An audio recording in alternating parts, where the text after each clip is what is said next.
comprehensive identity theft protection from cyber criminals and real peace of mind. Get LifeLock. LifeLock monitors hundreds of millions of data points per second, detects and alerts you to a wide range of threats. If your identity is stolen, LifeLock has a U.S.-based restoration specialist in your corner to fix issues that arise, guaranteed, or your money back. Plus, plans include the LifeLock $1 Million Protection Package, up to $3 million in coverage in their most comprehensive plan. Try it. 30-day free trial at LifeLock.com. Promo code Patrick. Terms apply.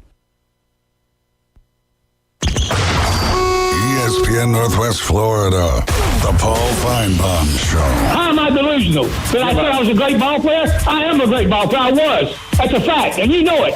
Back up your stinking line, you bald-headed moron. I dare you to back it up. You can't. You can't back it up. You're a liar. You're a bone-faced liar. Are you still there, Jim? Paul Feinbaum, weeknights, 6 to 10 on ESPN Northwest Florida.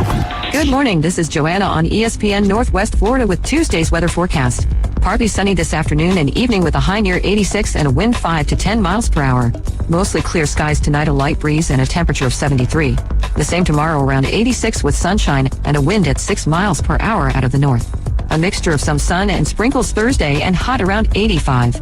This forecast is sponsored by Mid-South Lumber, the best little lumber yard in Panama City. Thank you for listening to ESPN Northwest Florida. Rely on it. Golf is a game that should be fun, but to have the most fun, you need to play your best.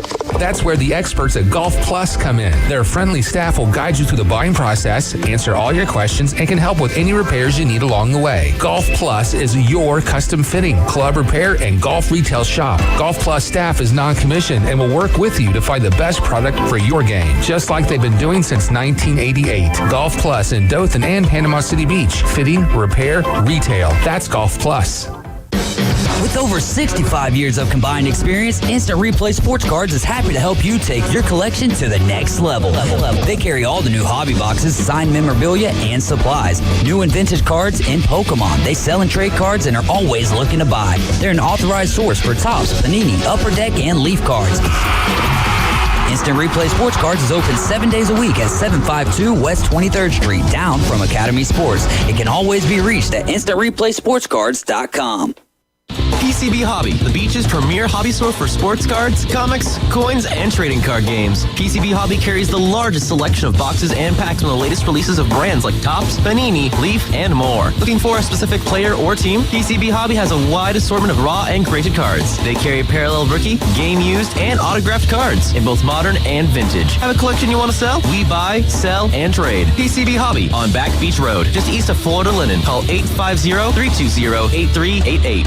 Is your restaurant looking a little tired from the long off season? Is your office a little offish? Start the new year off right by giving them a fresh start. Fresh Start Cleaning is now accepting new clients. Ask about their complimentary hood cleaning services. Fresh Start Cleaning. Get clean again with Fresh Start.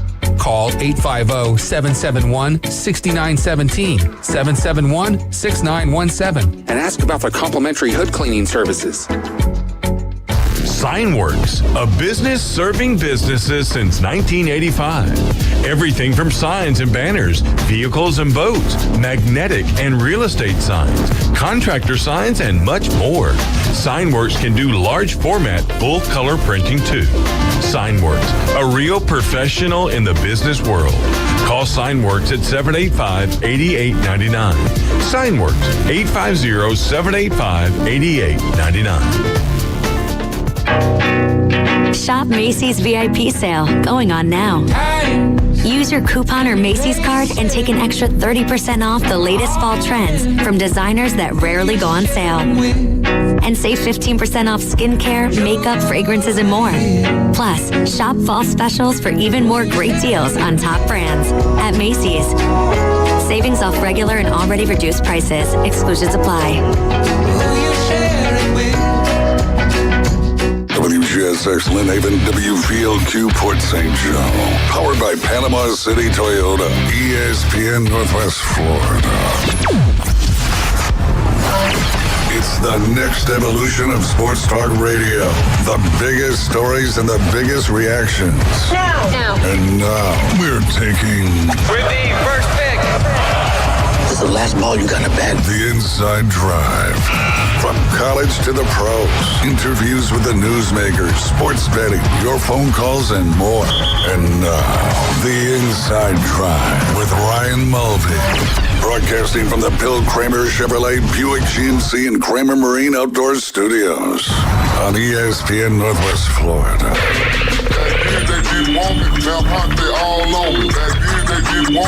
Hey, and good Tuesday morning. You're listening to the Inside Drive live here on ESPN Northwest Florida.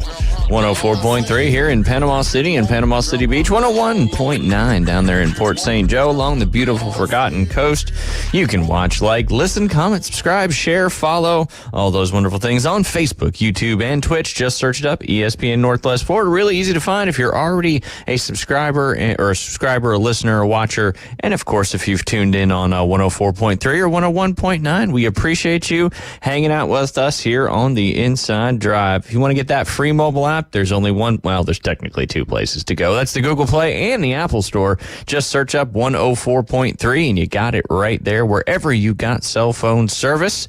And, of course, if you wanted to listen to the Mosley Dolphins-Milton game last night and David Hayes and Mr. Fleming himself, you would have had to have the mobile app to make that happen. Or, of course, you could have watched on or listened on Facebook as well. So some different ways to get that information, but all you got to do is search it up. Of course, you can head over to ESPNPC.com as well. There's always the listen live right there. But while you're there at KHS TV, just scroll down until you see that TV logo. Download it. It's only $40 a month for literally every sports game you could want. And here we are. It's time for the playoffs. So if you're looking to ditch whatever services you have, come over to the cool world of KHS TV. $40 a month. That is only $120 every quarter.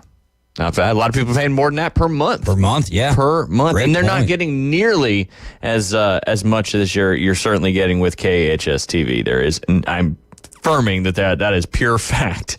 And I will still always advocate to have KHS TV, and then on a second TV or a third TV, get the bunny ears. Yeah. Get the bunny ears, and you put that Fox or that CBS game on, and listen to us here at ESPN Northwest Florida, of course, like listen to the games on the radio.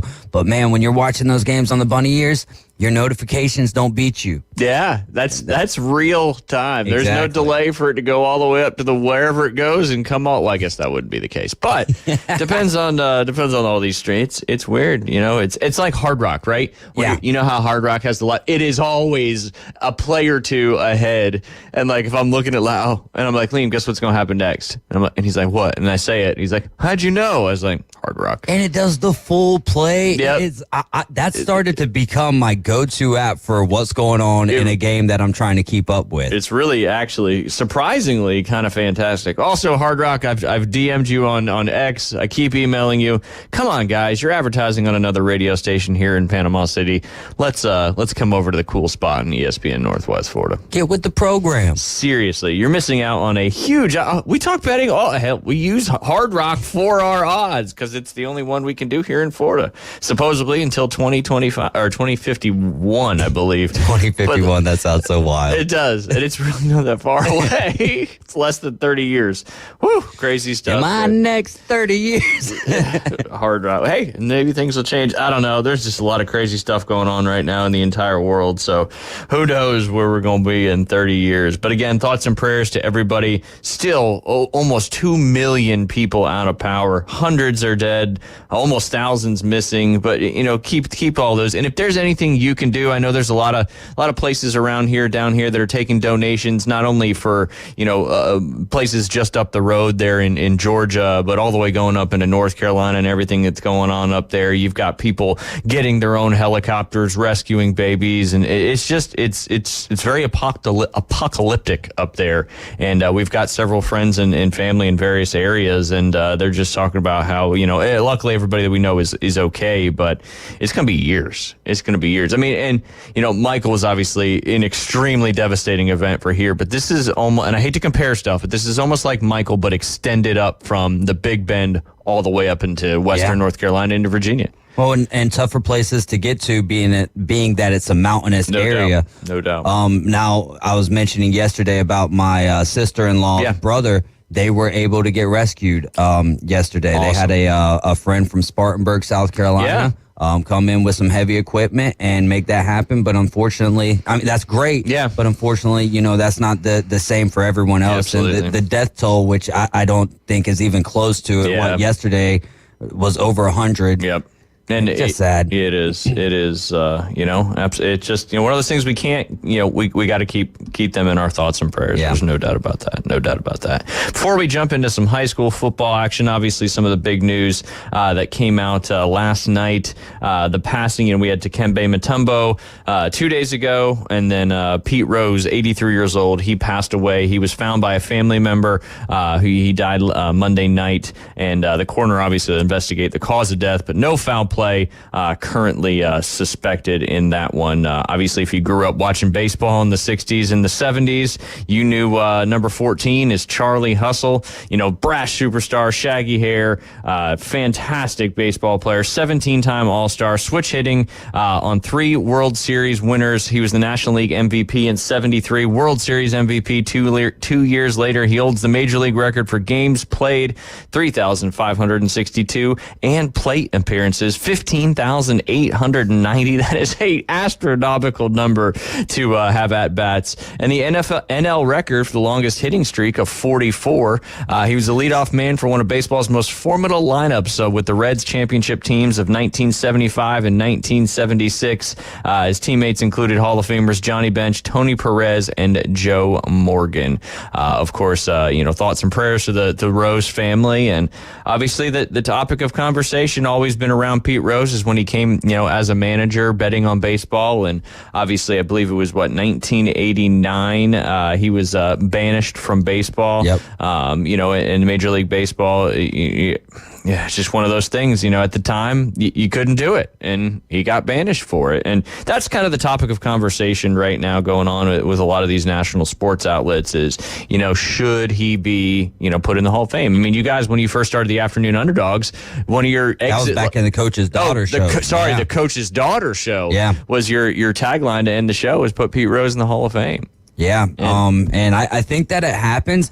I guess where I'm at is, does it happen this year? Do they directly do that? Because I think MLB, they're going to have egg on their face if they go directly into it. But it'd be kind of hypocritical if they did it right away. Right, but they're going to do anything that can bring them some notoriety. And now it's not going to give the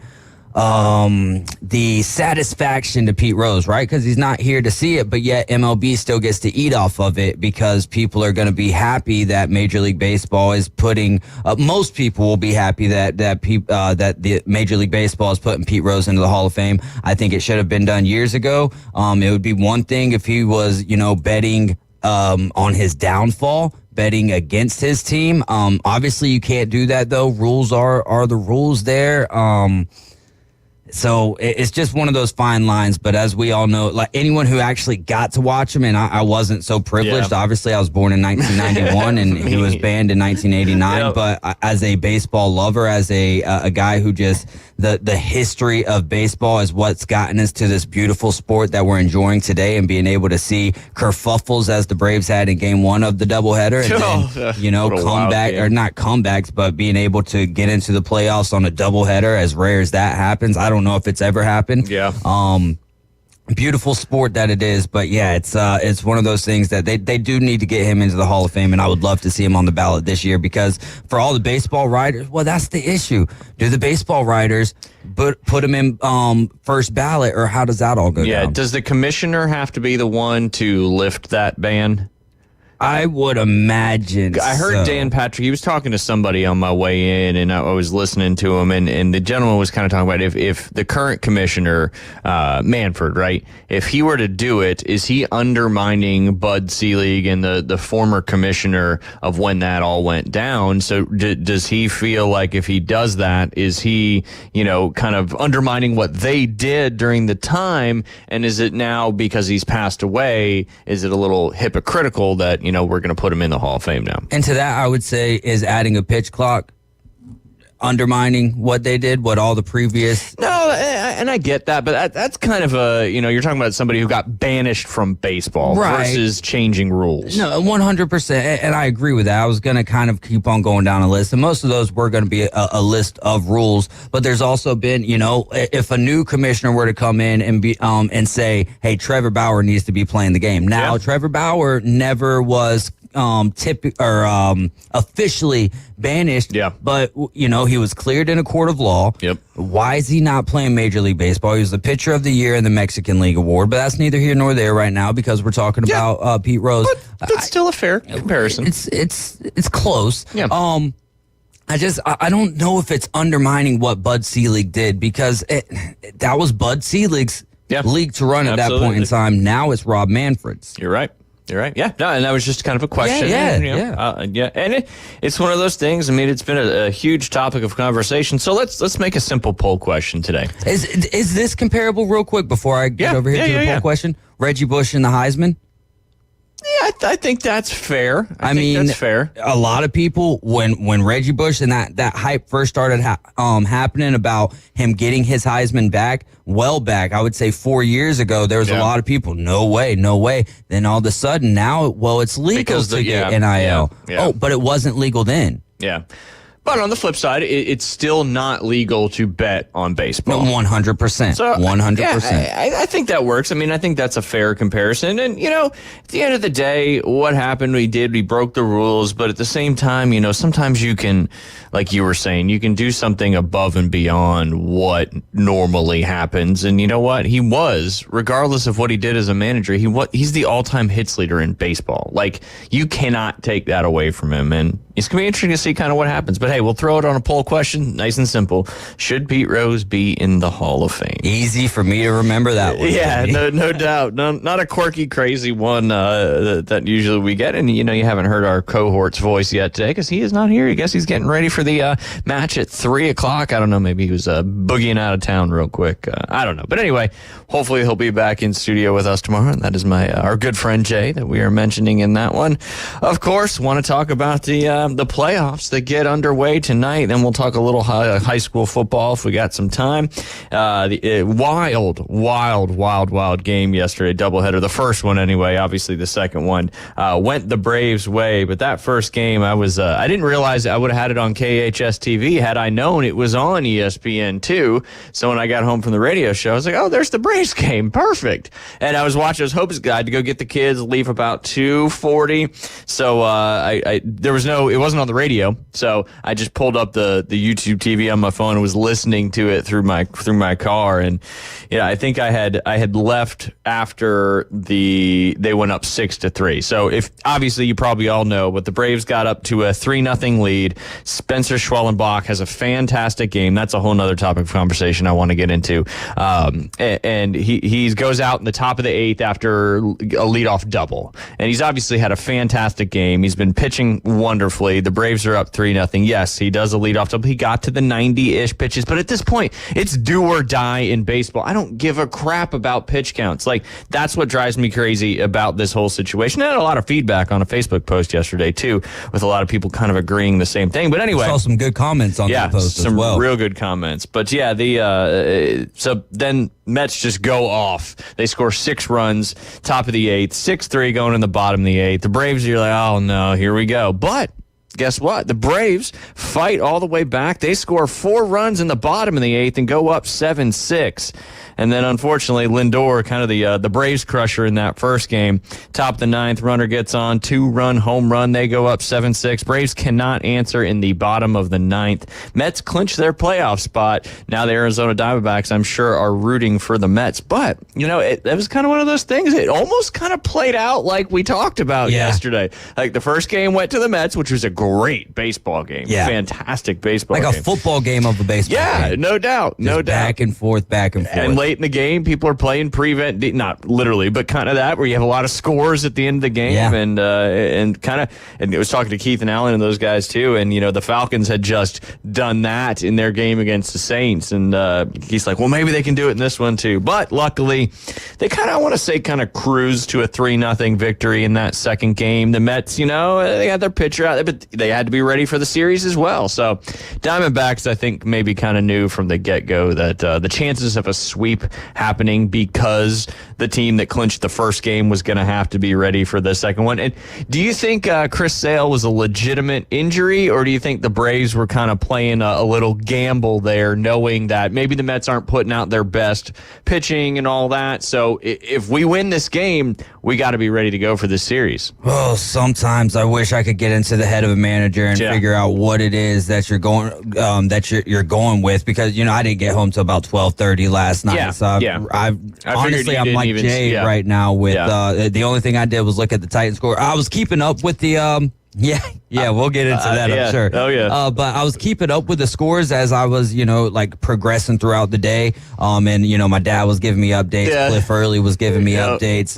But it was one of those things that I wish I could have been watching the game and seen how I felt about pulling Schwellenbach. I think Sam Peebles would be a great guest to have on to talk about that. But it's one of those things, man, when you're at this point of the season, as you mentioned, your pitch count doesn't matter. No. We're not playing for next year right now. No. We're playing for tomorrow. That's it. With that being said, throw your guy. Yep. Throw your guy. And the second game, when you need it, who's been the best pitcher this year? Maybe, I'm not going to say in all of baseball, but I'll say without question one of the top 10 pitchers in baseball this year, right? Without a doubt. And so you throw Chris Sale. Yeah. Because it's not an injury. We know better than that. You were planning on the fact that, all right, first off, it's very hard to sweep doubleheaders. I don't care if it's week 2 of the Major League Baseball season. So you're playing on that fact that, more than likely you're going to end out coming out on top in this game. So now you throw Chris Sale in game 1 of a pivotal series against the San Diego Padres, which is one of the hottest teams in baseball right now. No doubt. It's a tough job as a man. I still don't agree with the Schwellenbach call, because then you went through your reliever, and then you went through Iglesias, and he let up just as many. And I don't and that's know. a rarity, because he's been one of the bright shining stars this year. No doubt. Him and Sale kind of 2 big leaders on the team this year as far as what they're doing on the field. But regardless of all that, again, the Schwellenbach thing, I think you leave him in and let him, he's been dealing all game. He was only at 94 pitches when he got pulled. I mean, but again, if he hurts his shoulder, it is what it is. You got to get there first. Exactly. If you don't win one of these 2 games, you're not playing any more baseball until the spring. So anyway. And the thing is a lot of people want to point to analytics. Snit normally is not a very analytical manager. He's more of a field type manager, but you do have to wonder, was analytics playing a part there, or was that a feel move? Like, hey kid, you got us to this point. We're in a pretty good position. Our bullpen's been pretty good this year, so let's ride this out. But I agree with you. Don't get me wrong. Yeah. When a guy is dealing, let him continue to deal. Yep. As all of us thought, I can't speak for you. I can speak for myself, and I'm not going to speak for anyone else. I did not think that Paul Skeens would have the year that he had completely. But that's one thing that the Pirates would do, right? Is for the most part, they would let him continue to deal while still kind of keeping their eyes on him. Yeah. If the Pirates were in playoff position, they're not pulling Paul Skeens. 100%. And if they do, they're going to look like a bunch of idiots. Yeah, exactly. Yeah. I don't know. I just hope that, we talk about analytics all the time, and you see it literally on the NFL games now where they're putting the percentages on the screen for the fans to see. Should you go for it? 4th and 6 on your own 37, 0% chance. No, don't do it. Don't fake your punt on the your own 20. But I just hope that we don't go so far into analytics that it gets in the way of what you said, the feel of the game game and what's happening. But needless to say, the playoffs are set. National League, as you mentioned, the wild card. You got the Brewers and the Mets, as well as the Padres and the Braves in the opening wild card series there in the NL. On the AL side, the Astros and the Tigers, the Orioles and the Royals. The Yankees number 1 seed on the AL side, Guardians number 2 side, Phillies number 2 side on the NL side, and of course the Shohei Ohtani Dodgers number 1, and they await the winner of the Padres and the Braves. If you can be the face of the Dodgers in a sea of stars. Yeah, you still shine above them all. That is ridiculous how good you are at the game of baseball. Here's my other thing if I'm Brian Snitker, right? We have done so well over and over again against the Milwaukee Brewers. I would have done everything I possibly could have done to sweep that series, and I believe that would have had us, that would have had us playing the Brewers. That's why the Mets are playing the Brewers. Yeah. Man, come on, brother. Yep. Talk about analytics. That's it. I'm dumb and I know that. Give yourself the best shot. But yes, it all gets started today. Braves and the Mets played 2 games yesterday. Well, guess what? They get to play another game today. Kicks off with the Tigers and the Astros, 1:32. Royals and the Orioles at 3:08. Then the Mets and the Brewers at 4:32. That'll also be on the mothership, ESPN. And the Braves and the Padres, they are the last of the 4 games, 7:38 p.m. First pitch Central Time tonight. That'll be on ESPN. And I believe it'll also be right here on ESPN Northwest Florida. We got to go ahead and take a quick break. You're listening to the Inside Drive live here on ESPN Northwest Florida. ESPN Northwest Florida, your home for Mike Greenberg. If you're going to start putting the over-under at number of coaches that are going to get fired while Trevor Lawrence is the starting quarterback at Jacksonville, it's going to be 2 any minute now. Doug Peterson is the coach of Jacksonville because his job is to make Trevor Lawrence great. If he can't do that, they will fire him long before they will bench Trevor Lawrence. Greeny. Weekdays on ESPN Northwest Florida. Good morning. This is Joanna on ESPN Northwest Florida with Tuesday's weather forecast. Partly sunny this afternoon and evening with a high near 86 and a wind 5 to 10 miles per hour. Mostly clear skies tonight, a light breeze and a temperature of 73. The same tomorrow around 86 with sunshine and a wind at 6 miles per hour out of the north. A mixture of some sun and sprinkles Thursday and hot around 85. This forecast is sponsored by Mid-South Lumber, the best little lumber yard in Panama City. Thank you for listening to ESPN Northwest Florida. Rely on it. Hey there, folks. Looking for a place that feels like home right in the heart of Panama City? Well, look no further than Charlie Corm's place at their new location on 15th Street. Charlie Corm's is not just a place, it's an experience. Imagine cozy corners, friendly faces, and the aroma of delicious dishes that'll make your taste buds dance. From sunrise breakfast to late night bites, Charlie Corm's on 15th Street has it all. Charlie Corm's place on 15th Street is now offering exclusive weekday lunch specials. Visit Charlie Corm's place on 15th Street. Look for the giant mural. Hello, this is Rick Vossen with RV of Panama City, your local Stormore portable building dealer, located at 2241 East Baldwin Road. Shopping for a garage, portable building, cabin? We build them anywhere from 8 to 16 foot wide, 10 feet to 60 feet long. We can do insulation, electricity, transom dormers, thermal windows. Come, let's customize a building together. Rick Vossen, Stormore Portable Building Dealer, Panama City. Coming in hot. So hot. It'll be a hot one, really hot. Goddamn. The Inside Drive with Ryan Mulvey. Live from the Bill Kramer Chevrolet Buick GMC and Kramer Marine Outdoor Studios on ESPN Northwest Florida.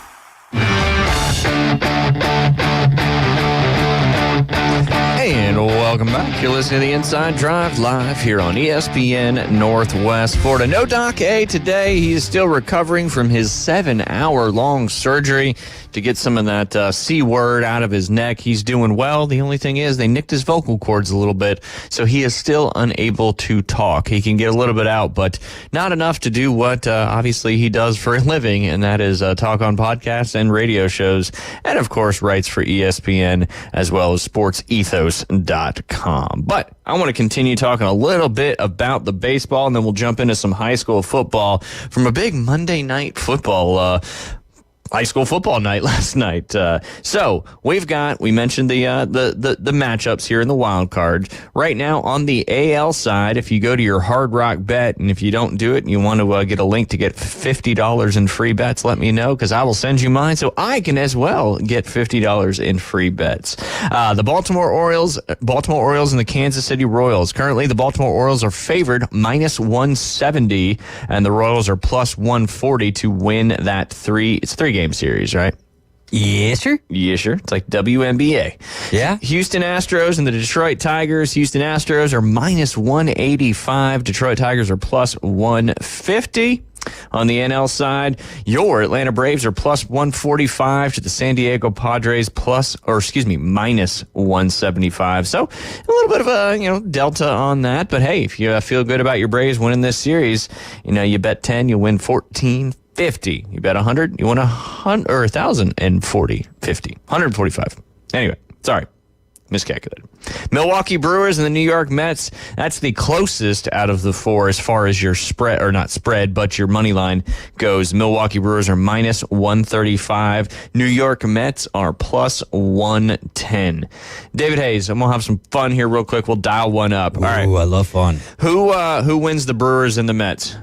Dude, every year, I'm terrible in the wild card round. I think I get like one team. We're going to see what a 4 parlay of picking the wild card winners will pay based on your picks. All right, let's do that.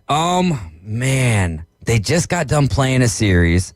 The Mets, I believe, won one of those 3. I don't know what the season series are, so I would definitely look at those things before I went in and made a serious thing. But off the top of my head, I'm going to say that the Mets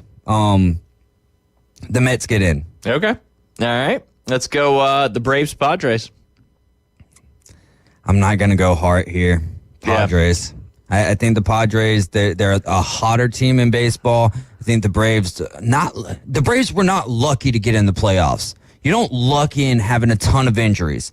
I'm just going to go Padres in this particular one. Okay. I mean, and they're playing better baseball right now. Yeah. There's no doubt. All right, Royals, Orioles. Oh, man. The Royals, another team that just kind of streaked in. And I always love those teams, but I think this is Baltimore's time to win a playoff series. Give me the O's. All right. And then last but not least, the Astros and the Tigers. Astros. Hey, I would love to see the Tigers take down the Astros, but there's a lot of people not believing in the Astros at the beginning of the season. They got off to a abysmally slow start outside of the no-hitter from Ronel Blanco early on into the season. But there's a lot of people counting them out. I think that the Astros are going to take care of the Tigers. And hey, the Tigers made the playoffs, man. They were 10 games out, I believe, September 10th. I think they were 10 games out of a wild card spot, fought and clawed their way back. It's been magic, but I don't know if we have a Diamondbacks or Phillies team from two years ago in this playoff. Yeah, we'll find out. Unfortunately, I tried to do that. You couldn't build it as a parlay. Why is that? I don't know. Too many favorites? No, it just wouldn't let me. It wouldn't let me. They're like, you're not parlaying the playoff winners there. But, all right, well, we'll go then to the odds to win the ALCS and the odds to win the NLCS. Currently, the Yankees are plus 160, followed by the Houston Astros plus 350, Guardians plus 400, Baltimore is plus 450, then a huge drop off to the Royals and the Tigers at plus 1,300 and plus 1,400. So, hey, if you're going to see a little Diamondbacks action like last year, those Royals of the Tigers are certainly looking to do it, as they have the highest, worst odds to win their championship series. I mean, how awesome would that be? What if it was a Braves Mets NLCS, which I believe is possible. Oh, it's 6 and 5. It's definitely possible. And then a Tigers Royals. My goodness, that would be fantastic. People would win a lot of money on the way if they bet the underdogs. You'd have the injuries versus the wits if it was the Braves and the Royals. There you go. The Los Angeles Dodgers on the NL side plus 175. Philadelphia Phillies plus 230. San Diego Padres plus 550. Atlanta Braves plus 750. Brewers plus 800. And then the Mets have the worst odds to win the NL, but still not bad at 10-1 at plus 1,000. Let me ask you a question. Shohei Ohtani, I think, is becoming a large amount of baseball fans' favorite player, or at least player to keep up with, right? Yeah. The kids, for sure. And that's kind of what I'm speaking to. But for you, do you want to see, let's say the Braves get eliminated in the playoffs, do you want to see the Dodgers get to the World Series, or would you rather see them fail? I think for baseball and the insanely... Yeah, but I'm saying for you. For me personally, no, still. Yeah, I would... You know, it's your rival, but at the same time, there's a storyline besides your rival. Yeah. And he hasn't been in the playoffs yet. And for him to go to the World Series and potentially win a World Series, and what if he did it against the Yankees? Like, oh man, that World Series would be bonkers. It'd be nuts. I would love to see it, but I would love even more to see him just have a bad showing in the playoffs. And people are like, next year we're going into the season like, is Shohei incapable of being good in the playoffs? Yeah, absolutely. He becomes the who was I going to say? Phillip Rivers, maybe? Phillip Rivers, he's one of them. There's a one playing right now. Oh, the Lamar Jackson. Oh, Lamar Jackson, yeah. Josh Allen, another one. Yeah, Josh Allen, another one, absolutely. But what Josh Allen is doing, I know that they didn't have the greatest showing, and they just went head to head, and that's why the Ravens getting Derrick Henry. I was very busy yesterday when y'all were talking about it, but I was like, man, that guy just makes me so happy, man. I am an undercover Ravens fan. Don't even deny it. It's just crazy that, you know, at his age, he's ran the ball over 2,000 times in the NFL, and he is still outrunning corners and safeties and just breaking tackles left and right. What these guys put in the work outside of just playing the game of football is really insane on what they have to do to keep their body performing out there week in and week out. That's what State Farm will do for you. State Farm agents, holler at me. There you go. The odds to win the World Series. This is overall with all the teams in the playoffs. You can probably guess who is currently the odds-on favorite. Not a huge odds-on favorite over the another NL team, but also the top two teams are NL teams. Yes. So it's Dodgers, Phillies, then Yanks. Correct. And it's close. Dodgers are plus 325, Phillies are plus 375, and the Yankees are plus 400. And then it doubles to plus 800 with the Astros. And if you want to get something on your Braves to win the World Series, you get them at plus 2,500 right now. And hey, last year we were in a great spot, and we thought it was going to be last 2 years. But $100 win you $23.50. Or actually, I know. I couldn't do it. I could do $1 to win $23.50. There you go. Just the opposite, $23.50. It's funny when you look at these odds. The Braves have worse odds than the Mets to win the World Series, but have better odds to win the NLCS. It's probably maybe due to the matchup. I don't know. That's a weird one for me. You would think it would correlate between winning this championship series and winning the World Series as well. Well, I guess the way that they're looking at it is, if the Mets were to be in the position, were to be in the World Series, would they have a better opportunity to win the World Series than if the Braves, if they were to get in? Because for the Braves, your pitching has to be, honestly, across the board here. Once you're in the playoffs, your pitching has to be spot on, or else things are not going to go your way. And so the team with the best pitching staff, and then you take a team like the daggum Los Angeles Dodgers. Yep. They're built to win a World Series. That they are, man. As are the Yankees. And, the Dodgers, obviously, you think of Freddie Freeman, Mookie Betts, of course, Shohei Ohtani, but they've also dealt with a slew of injuries as well throughout. But the thing is with them is they have such a deep farm system. That's with the Braves. They don't have a farm system. They have one, but it's not good at all. And so that's why AA wasn't able to make the moves that Braves fans thought he should be making at the trade deadline, whereas the Dodgers were like, not only can we offer you some good farm players, but we can give you cash, which is just as good as money. Some say cash money. I don't know, but yeah, it's pretty crazy. It's October 1st. It's the first of the month. It's time. It's here. And, thank you for reminding me about that. That was good. Yeah, that was a little reminder, but also here we are, fall baseball, October baseball. That means one thing. and it is the playoffs, and it gets us started right there on October 1st. Hadn't talked that much about baseball in a long time, but hey, it's that time of year, and there's a lot of big action coming up pretty much every day here for a little while until it starts to spread out. I think that's been not my life with baseball, because there's been some seasons where I'm just entrenched in throughout the whole year. But I think as of late, it's gotten to, especially with the Braves being as good as they've been, it's been a while kind of since we've had this sweat to get into the playoffs. Yeah. I kind of lull out of it for a little bit once football starts, because I'm just all in on football. And then once the playoffs start, it's like, boom, here we are again. Yep. Instead of playing college football or Madden, which both phenomenal, man, they have upped their game. But MLB The Show is a great game as well. That it is. But I'm still I never bought the new MLB The Show. I'm still playing last year's. Yeah. Yeah, it's kind of the every other year work is probably good. It's like getting a car sometimes. And if you're one of those people that trades out your lease all the time, you probably go every other, and cell phones and that kind of stuff too. Well, I haven't been doing as much online gaming. And so when you play the new games, I feel like it's imperative to, have the newest game. For me, I've just been running franchises and March to Octobers and stuff like that. So with that being said, I can update the rosters and I'm good. Yeah, there you go. There you go. It's a lot of fun. Speaking of fun, we had a big high school football Monday night last night. Obviously, school was closed Thursday and Friday, and in overcautiousness there, you can never be too cautious with Hurricane Helene, and a lot of the games that were going to be on Friday night got rescheduled to last night. We'll go into the Mosley game last, because I want to hear your thoughts on that one. But Arnold went up against Choctaw, and unfortunately, Choctaw got out to a big head start. Arnold put 19 on the board, but lost that one 42-19. Arnold still 4-2 on the season. I know Bay had a big district game. Choctaw's a heck of a football school, though, and they're having a really good year this year as well. So 42-19, you might hang your head at that, but just look at what was going on last year with the Marlins. Yeah, no doubt. You're 4-2. You're 2 games over 500. Last year, you didn't win a football game. I think the previous year you didn't either. So, hey, kudos to the Marlins traveling in. And it looks like they, from what I saw on social media, they had a good support from their fan base that traveled out up there as well.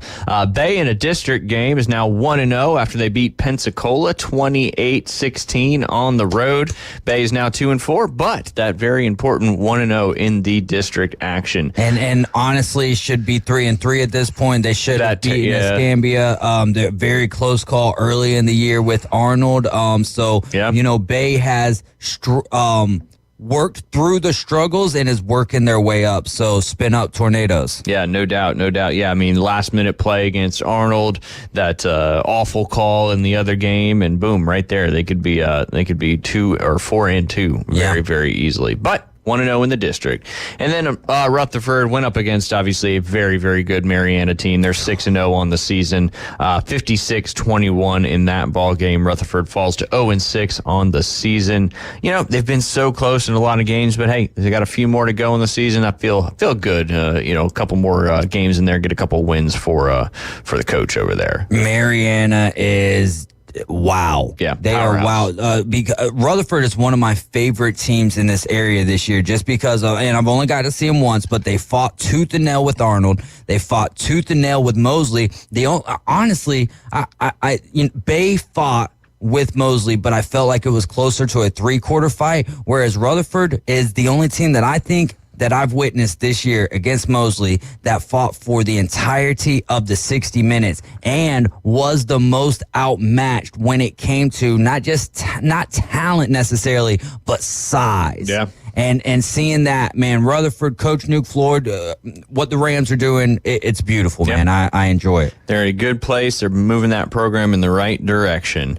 And speaking of 6-0 teams and 0-6 teams, the Mosley Dolphins traveled over there to Milton to face on the Panthers, and they came out with a victory, 42-14. I know we listened to you a little bit after basketball practice. I think at that time, Sammy Freitas had just had the ball knocked away or taken away. Almost taken away, yeah. And it was 14-7 at that point. But then Mosley went on to kind of do Mosley things and win that football game. Again, one of those survival of the fittest, and Mosley was a little bit more fit, a lot more bigger. And when you've got a guy like Locavian Jackson, who was the Slim Chickens player of the game last night, who was accounted for 2 touchdowns, and then offensively speaking, and Locavian ripped the ball away. Wyatt Fleming and I believe it was Sawyer Schultz had the running back kind of, they were gang tackling him. Locavian Jackson just comes up, rips the football from him. I'm amazed because I'm just like, why is he running that way? He's got the football. My goodness, dude. Sometimes it's so hard to, like, you're just like, is this really happening right now when you're watching him play football?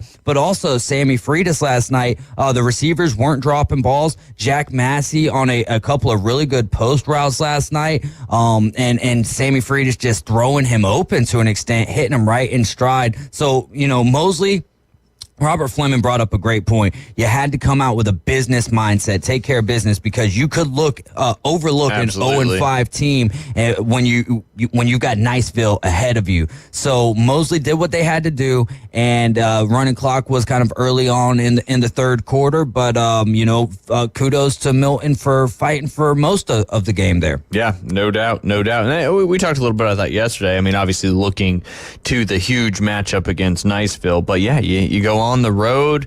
If you're just not ready, you're not focused, and you're looking ahead, sometimes things can sneak up on you. So good to see Mosley take care of business, as you said, and what they needed to do there against the Milton Panthers. We're going to go ahead and take a quick break. When we get back, it is going to be NFL talk for a good bit of time, probably leading all the way up until Brad Law at 12:20 to discuss, kind of the state of the program up there for the Auburn Tigers and where do they go from here, as they've got Georgia, Missouri, and Kentucky in their next 3 football games. You guys are listening to The Inside Drive. We appreciate you hanging out. We'll be right back. 104.3 ESPN Northwest Florida is your home for the NFL. Touchdown, Denver! We bring you the biggest games every Sunday, Monday, and Thursday night. Oh, he's got the first down! Plus, we'll broadcast more college football games than ever before. He did what? Live NFL and college football play here. Unbelievable! 104.3 ESPN Northwest Florida.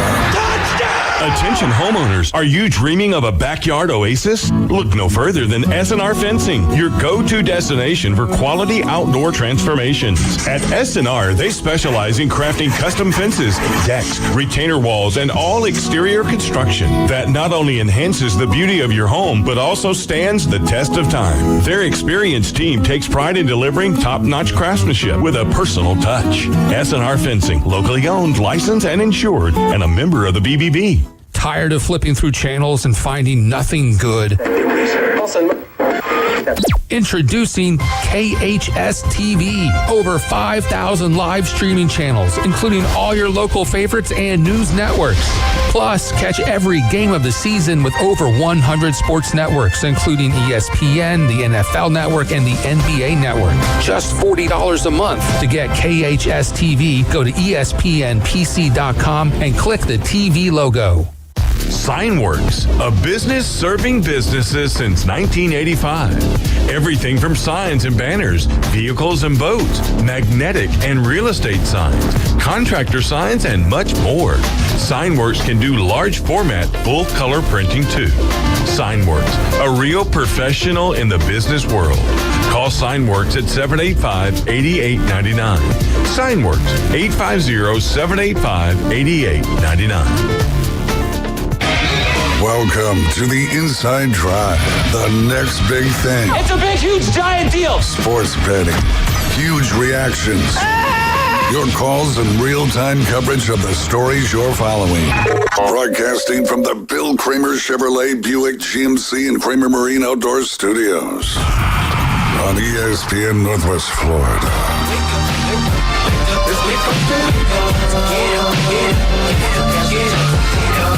There it is. You're listening to The Inside Drive. It is, in fact, the first of the month, October 1st here in all of the world. Well, maybe we might be getting close to October 2nd in some of the places, and maybe still in September in other places. But yeah.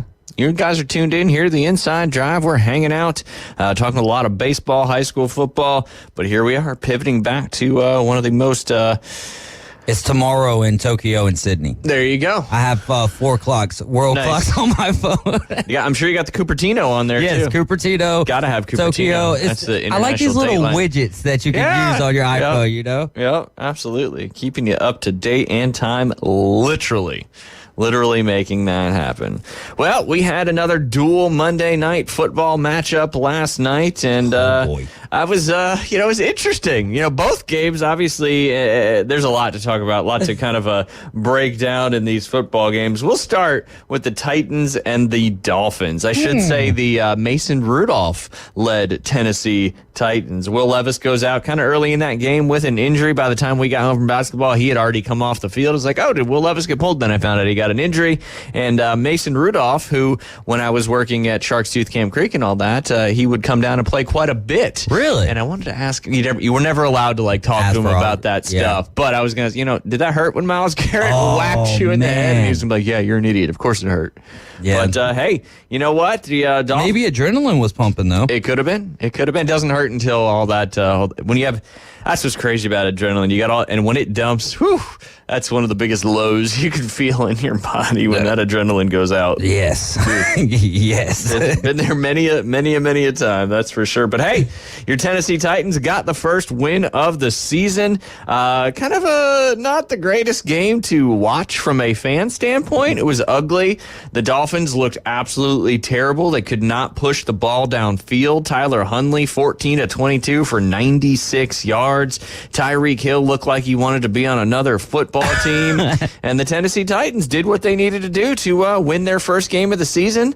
They won that one 31-12 on the heels of 22 points in the second half. Thoughts on this one? I bet the Titans in this one. I bet the Titans because they have such a great record on Monday Night Football. I think going into this game, they were 10-3 on Monday Night Football. I think that's a large credit to Derrick Henry and how he plays in primetime games. But he's not with us anymore. And shout out to him, man. Love Derrick Henry to death. No doubt. So I check the box score and I see 3 of 4 from Will Levis and 19 completions, I think 27 from Mason Rudolph. Yep. And I'm like, and I see 1 interception. So, technically Will Levis didn't throw an incompletion last night. But I'm like, okay, he pulled him. He must have made a dumb decision. So I'm scrolling through tweets and whatnot before I Google Will Levis. And what's it all talking about? Will Levis with another dumb interception. I'm just like, good on Coach Callahan for pulling him. Of course he's going to be the starter throughout the year, but you've got to prove a point to this guy. This is going to be Will Levis's team for the entirety, outside of injury, for 2024. You got to see what you got. I totally get that. But at some point, you've got to make a decision to bench him when he's going to continue. 4 out of 4. The man, you know how you have the Cowboys star, and after each team beats them, the quarterback's head of the other team starts popping up. You'll see that on Facebook, right? Will Levis is creating his own photo reel of what happens after he makes dumb decisions. And I think at some point, you can talk to your blue in the face as a coach to him and say, hey, we can't do that. Hey, we can't do that. But after the 4th time, it's not like you just, no, you're not playing quarterback no more, but you get the other guy in there and you have him sit there right beside you and y'all go through things together.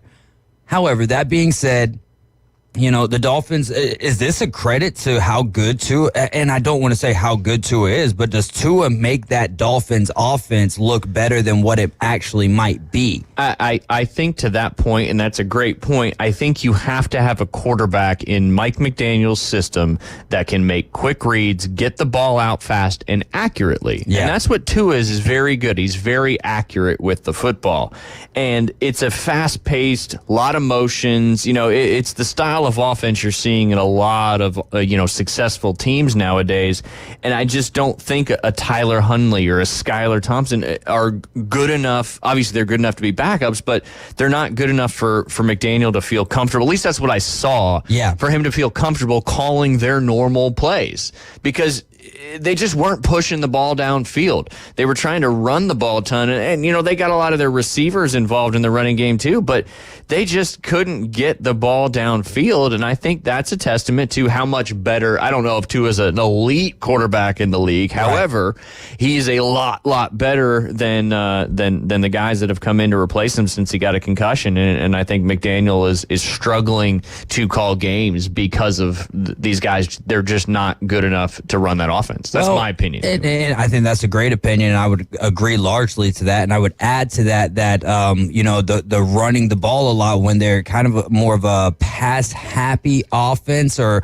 at least screen-happy offense, is that Tyler Huntley was just signed off the practice squad, so you had to dumb that offense way down. And when you've got to dumb down a very complex offense, it makes it so much easier for the defense to be able to sniff out what it is that you're doing, and also be able to disguise what they're doing in order to get you to play into their ploy. Yeah, absolutely. Kind of like Tennessee Titans defense was sitting back there just licking their lips, ready to go at this game. And you know the what? Titans defense has been pretty daggum There's good no this doubt. year. It's the offense has been the cripple, and it's been the mistakes that have really been the biggest cripple.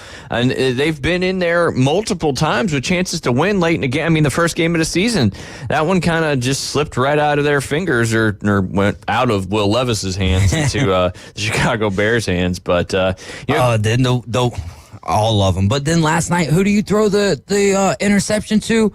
Emmanuel Ogbah. Yeah.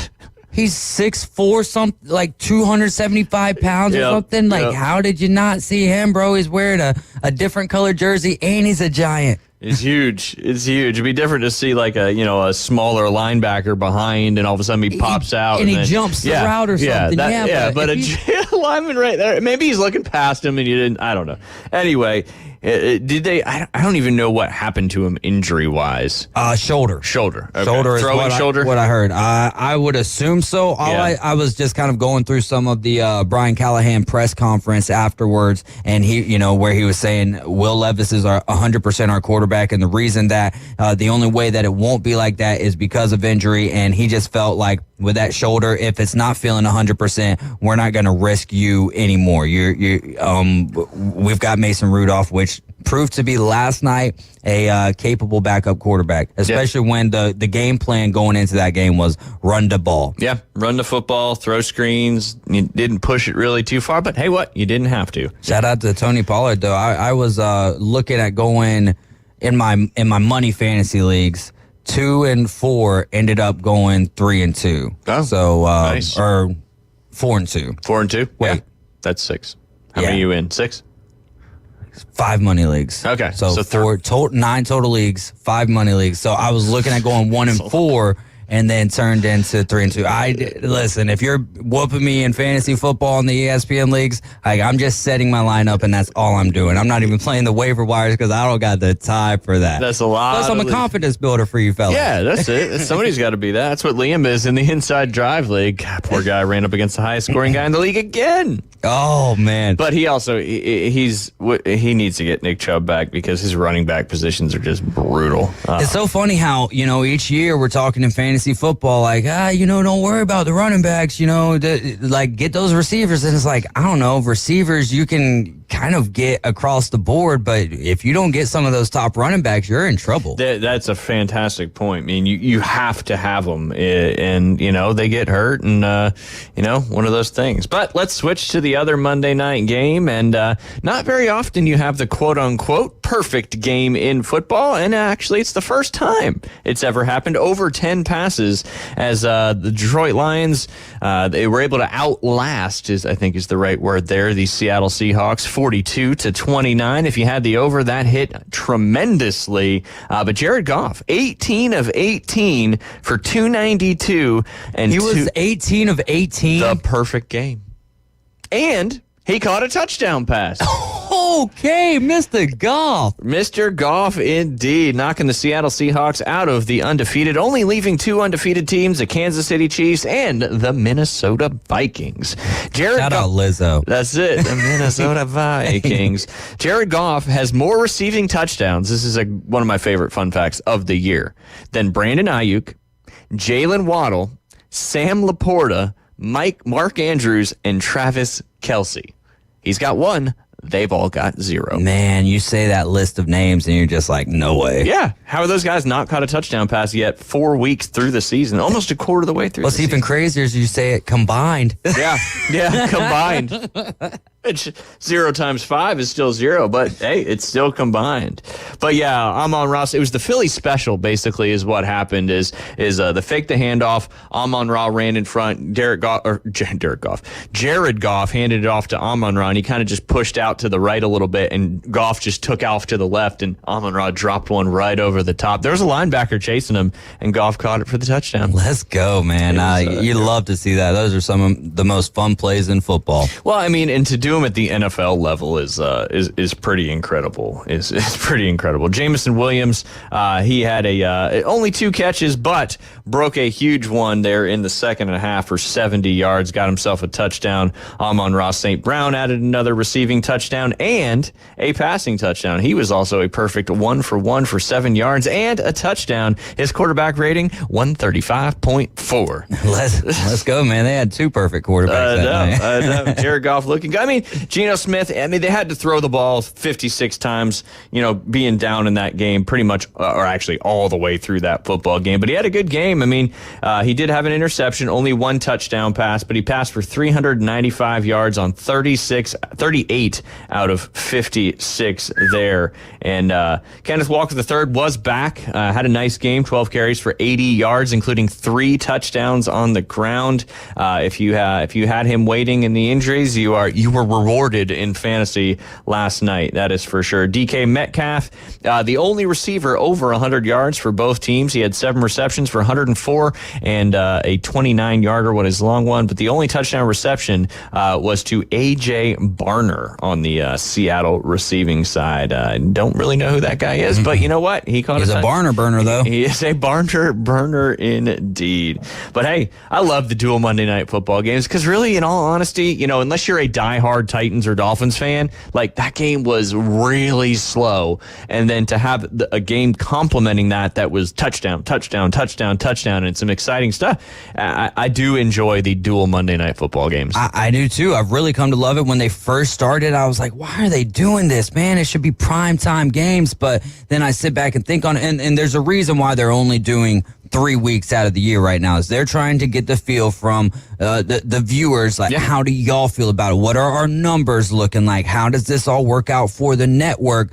And I think that they're finding out that the large consumership, or the large majority of consumers of the National Football League, really enjoy this doubleheader style, because a lot of us, yes, we have our ties to our team, but it's not like college football as much, where most people who follow college football I can't say most, that's probably wrong. There's a lot of people who just watch their university and that's it. Yeah. I think for most people who follow the NFL, not only do they follow their team, but they follow the rest of the league. And why is that? Fantasy football. Fantasy football. Yep. Fantasy football is the driver. It's one of the best things for it that really got it going. There's no doubt. We don't have a ton of time, but Dolphins certainly in trouble, and it kind of seems to be the common theme, unfortunately, with the Dolphins. They've got elite playmakers, but, Tua was all healthy last year. What did they do? They make the playoffs, but they had to go against a very good opponent in a very cold game. But here they are again, not knowing when Tua is going to come back. They might need to,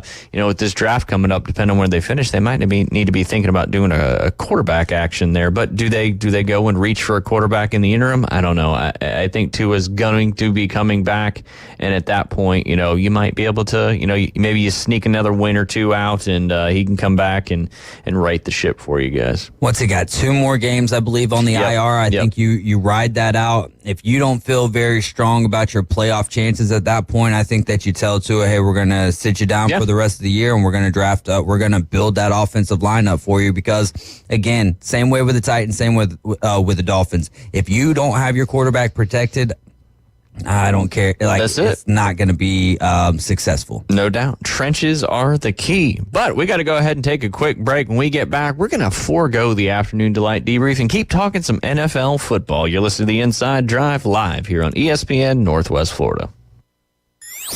Are you ready to go under the lights? Mostly Dolphin football is back. ESPN Northwest Florida brings you live play-by-play coverage all season long. With with David Hayes. Touchdown, Mosley Dolphins. And Kyle Wright. And the interception turns into points for the Mosley offense. The Mosley Dolphins take on rivals Niceville, Rutherford, and the Bay Tornadoes. Exclusively on ESPN Northwest Florida. Good morning. This is Joanna on ESPN Northwest Florida with Tuesday's weather forecast. Partly sunny this afternoon and evening with a high near 86 and a wind 5 to 10 miles per hour. Mostly clear skies tonight, a light breeze and a temperature of 73. The same tomorrow, around 86 with sunshine and a wind at 6 miles per hour out of the north. A mixture of some sun and sprinkles Thursday and hot around 85. This forecast is sponsored by Mid-South Lumber, the best little lumber yard in Panama City. Thank you for listening to ESPN Northwest Florida. Rely on it. Are you tired of hearing 2 weeks when you call to get your boat worked on? Hey folks, it's Chris Kramer with Kramer Marine and Outdoor, and we'll get you in and back out on the water as quick as possible. We're a full-line Yamaha outboard dealer and Suzuki outboard dealer, and we have master-trained certified mechanics on site. So if it's just an annual service, electronics install, trolling motor install, or all the way up to a full repower, we can take care of you. So stop by and see us in the corner of Frankfurt and 23rd next to Bill Kramer GM, or call us at 850-851-0453. WVLQ Port St. Joe, WGSX Liberty, powered by Panama City Toyota. ESPN Northwest Florida. Ellis Agency Insurance has been serving Panama City and Bay County for years. They offer a full line of affordable insurance coverage of all types. Many people are attracted to Ellis Agency Insurance because of their friendly, knowledgeable staff. Call independent agent Johnny Ellis for a true comparison of your personal or business insurance. Ellis Agency Insurance at the Old Cullen Insurance location, 1134 Harrison Avenue, across from Dandy Donuts in Delhi. Call 763-1627. And now, the afternoon delight debrief with the three degenerates from the Inside Drive. Live from the Bill Kramer Chevrolet Buick GMC and Kramer Marine and Outdoor Studios. Afternoon delight. ESPN Northwest Florida. Sky rockets in flight. Afternoon delight. And welcome back. You're listening to the Inside Drive live here on ESPN Northwest Florida. 104.3 in Panama City, Panama City Beach, Parker, Springfield, Millville, Callaway, Lynn Haven, Southport, St. Andrews. I already said Panama City. And all those wonderful places. Tyndall Air Force Base. We appreciate you guys riding with us, hanging out every day, hopefully, from 11 to 1 here on the Inside Drive. And that wouldn't happen without our studio sponsor. That's Bill Kramer GM and Kramer Marine and Outdoor, right there at the corner of Frankfurt and 23rd Street, the mecca of boat and car dealerships. 25s are rolling in, 24s got to go out. Great rates. The interest rates did come down just a little bit. So if you're looking to get a car before the end of the year and you're looking to have, you own your own business and you're looking for that tax write-off, I say it most days, 6,000 pounds or more, and you can write 90% off that first year, and then you can depreciate the rest of it. Then Bill Kramer GM will make that easy and take great care of you to make that happen. Of course, they've got their express service, their regular service, and they always sell tires at cost. It's going to be a pretty weekend. There's some stuff out there in the Gulf, but if you're paying attention, it's very disorganized. There's a lot of other weather things going on, and it looks like it's mainly going to be a rainmaker and could just kind of shoot towards the peninsula of Florida. Of course, always stay weather aware, but I know we're kind of a little bit of a hair trigger right now when we see that stuff, but I think this one's just going to be a rainmaker. And again, follow your local meteorologists and all the information you can that is not inciting panic out there. We appreciate you doing that. So with that being said, beautiful days coming up, and if you got a boat and it's not working, you got to get in touch with Kramer Marine and Outdoor with their mobile service. They'll come out to you, get you back out on the water ASAP. And of course, if you're looking for a boat, one thing I forget to mention often is if you're looking to get rid of your boat, even if it's not working, they will come get it from you, fix it up, sell it.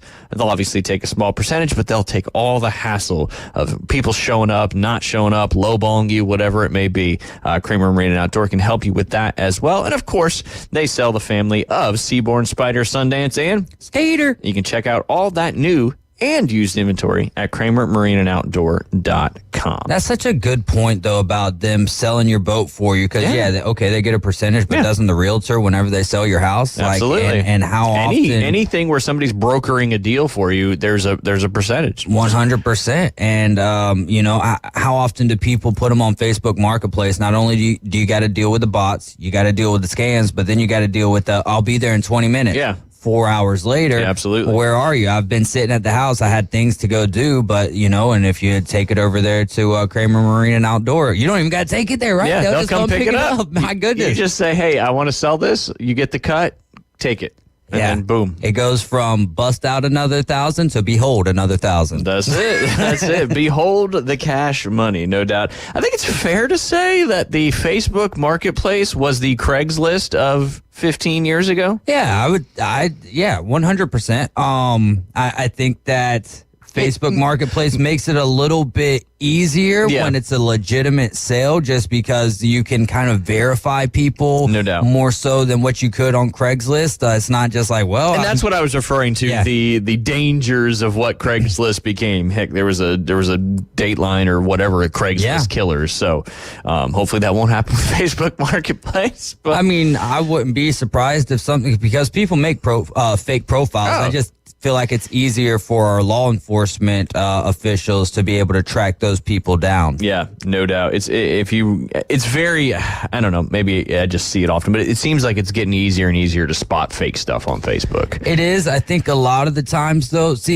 older people get scammed a little bit because they're not as tech savvy. And they're more trustworthy of things they see on there. But I think one of the biggest things that you look for is how is this, because a lot of people ask for money. Yeah. Right? And the other thing, though, is the way that they lead into their conversation. Are they even making sense the way that it's talk, or does it feel like you're texting a telemarketer? Yeah, exactly. And just go look at their profile. Yeah. If they don't have any, because it's fairly easy to spy. I mean, usually their bio is nothing, or they're from Taiwan or something like that. And, gentlemen out there, she's not looking for you. I promise you that's a bot. I promise you that's a bot.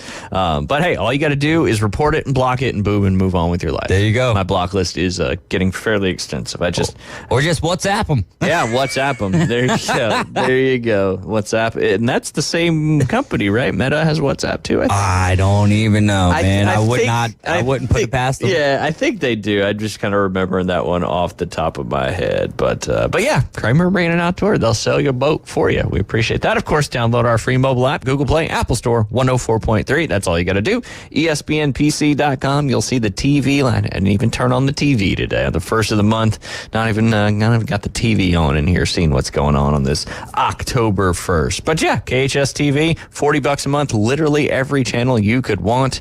And then don't forget, coming up in the next segment, we got Brad Law. He's Director of Broadcast Operations for the Auburn Sports Radio Network, and anxious to talk to him about the state of the affairs up there. A lot of people getting pretty upset at Hugh Freeze, but at the same time, guys, it's year 2. It's year 2. Next year is the big recruiting year. So let's hang tight. I think all of a sudden, like David said, we got really excited because of 2 football games that we played really well in.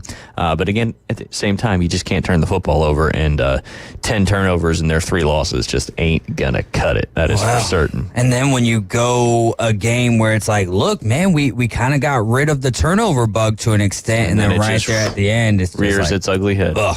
That's it. That's all it takes. And that's what's crazy. College football. Boom. 1-2 quick plays. Yeah. Deep pass. They score a touchdown. Next drive, you can ice the game, win the game, which would have been a good SEC victory there for Auburn. And Peyton Thorne makes a bad read, doesn't see the guy. Interception, pick 6, all just like that. 14 points in a matter of a couple minutes. Yep. Changes the swing of things. And then when your back's against the wall, now you're forced to make more errant throws at that point. So, and that's just not Auburn's game at all. And they just feed the ball to Jarquez, man. He's an unbelievable runner, and I don't know, we just get away from it so much. But that's neither here nor there. We'll talk a little bit more of that with Brad Law coming up at 12:20.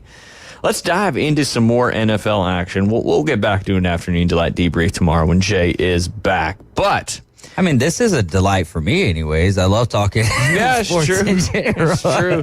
It's true. It's just usually we go a little haywire there. I will talk about some of the stats. We're not exactly a quarter of the way through the season, because now we have 17 games and 18 weeks. So where it used to be after week 4, you were a quarter of the way through the season.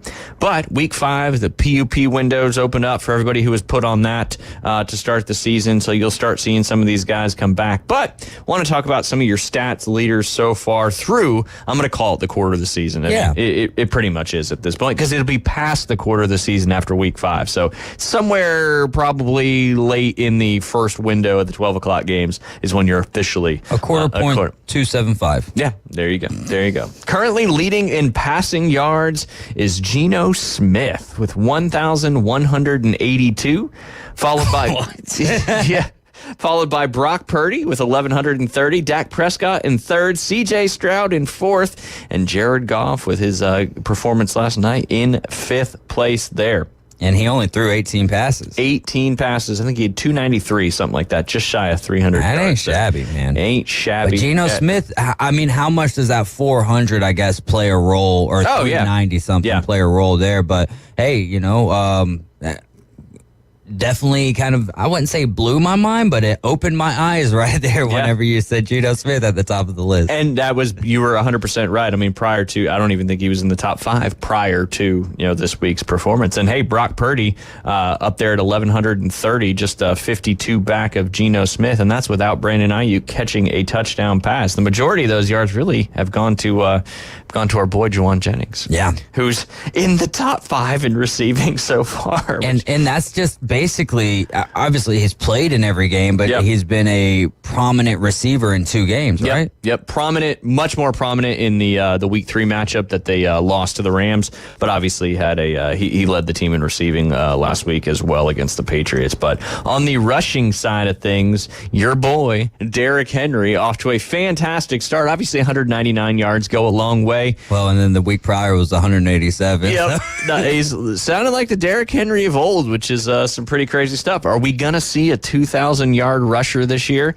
We just might. Well, I hope so, man. I would love to see Derrick Henry not necessarily have to put this team on his back, but I think that the Ravens in week 1, were kind of being a little slow with Derrick Henry, and then they've realized, I guess the more we feed him, the better he does. Well, and it opens up that RPO action with Lamar Jackson, who's obviously arguably the best running quarterback in the league. So to have that tandem, that's just that's a scary duo. And then you bring in Justice Hill, who's the lightning to the thunder. And now, man, I would love to see a play that's almost wishbone style, where you've got Lamar under center, and then you've got Derrick Henry. Or actually, put it more like a pistol wishbone, where Lamar's about 3 yards behind the center, and you've got Derrick Henry on one side and Justice Hill on the other side. What are defenses going to do in a situation like that? No doubt. No, I don't even know what you do. It's like pick your poison at that point. But yeah, 480 yards for Derrick Henry, almost 500 through 4 games. Jordan Mason, second in the league in rushing with 447, followed by Saquon Barkley, Alvin Kamara, and Jonathan Taylor. A little fun fact about Jordan Mason's rushing yards.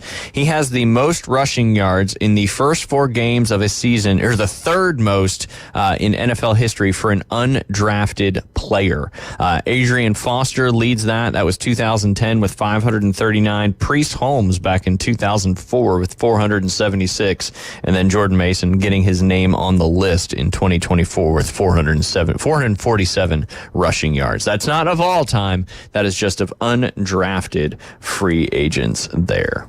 And on the receiving side, Nico Collins on the heels of a 151-yard receiving game last week, followed by rookie Malik Neighbors. If you got your bets in with rookie of the year, we'll talk some odds in the final segment. But Malik Neighbors and or Jaden Daniels probably a pretty good bet right now for that. But Malik Neighbors in second, Nico Collins more than 100 yards ahead of number 2, DK Metcalf 366 at 3, Juwan Jennings at 364. They probably one of the least paid star wide receivers on the 49ers. It's just like the 49ers MO, isn't it? Yeah. Like, we're not going to pay you a lot, because if we do, you ain't going to do too well. Exactly. He extended his contract this year. Big receiver out of Tennessee, but he's got fantastic hands, and that's what you want in the NFL, no doubt. And then your boy, Justin Jefferson, coming in 5th right now with 358.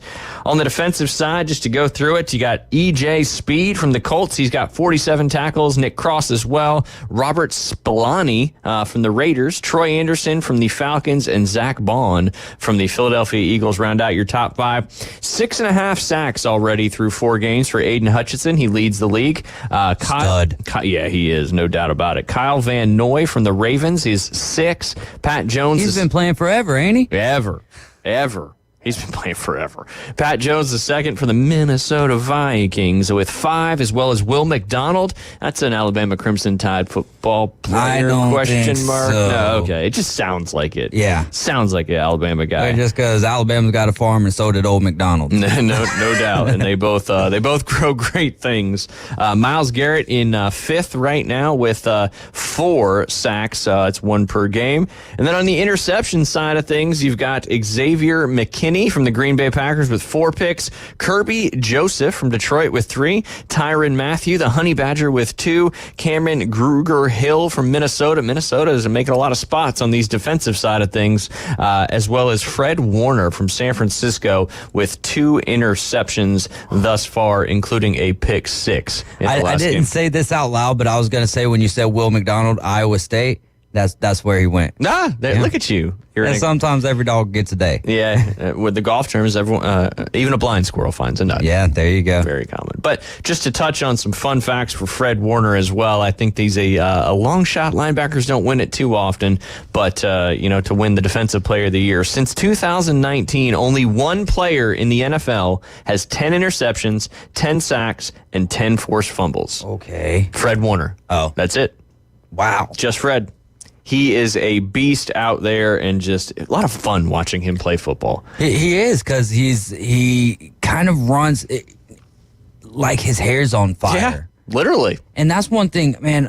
Every play. When Nick Saban took over the Alabama defense, not necessarily in 2007, but 2008, 2009, you really started to see it. It was swarming to the ball. And I think Kane Womack's doing the same thing with these guys right now. So when I'm watching the defensive side of the ball, that's what I want to see. If you're sitting there, 2 yards away from the tackler or from the ball carrier, I don't care if he's almost going down. Get over there. Put a hat on a hat. Yep. And that's one thing that I see from the 49ers defense a lot of the times is they're just hungry to hit the ball carrier, much like the Baltimore Ravens and the Pittsburgh Steelers. No doubt. And there's a common denominator. You got some pretty fantastic defensive players on all of those squads, no doubt about it. But hey, hopefully Big Play Dre will be coming back sometime soon. That's the thing, too, is Dre Greenlaw has been out for these first 4 games. And I don't think our offense has led to the 2 losses. I think it's our secondary and just giving up some big plays, because our offense has been doing good. But, when you got guys out there like Fred Warner, you always got a chance to win football games. No doubt about it. No doubt about it. And you were talking about swarming to the ball. And, maybe after interceptions, if you're the quarterback, you shouldn't swarm to the ball. And I get it. We talked about this a little bit in the final segment, I believe, yesterday, but you throw an interception. The first thing you want to do as a quarterback is go stop whatever's happening. You want to quote unquote make up for that's the feeling anyway. But you're also the quarterback of that football team, and going in there trying to make something happen, lowering your shoulder. What if you separate your shoulder? Now you just put your whole team at jeopardy, and it just was a bad coincidence that you also took out your quote-unquote best wide receiver, which looks like it's most likely an ACL tear. It's one of those tough things. Like you said, natural instinct is you just want to go after the whoever just picked you off. Yeah.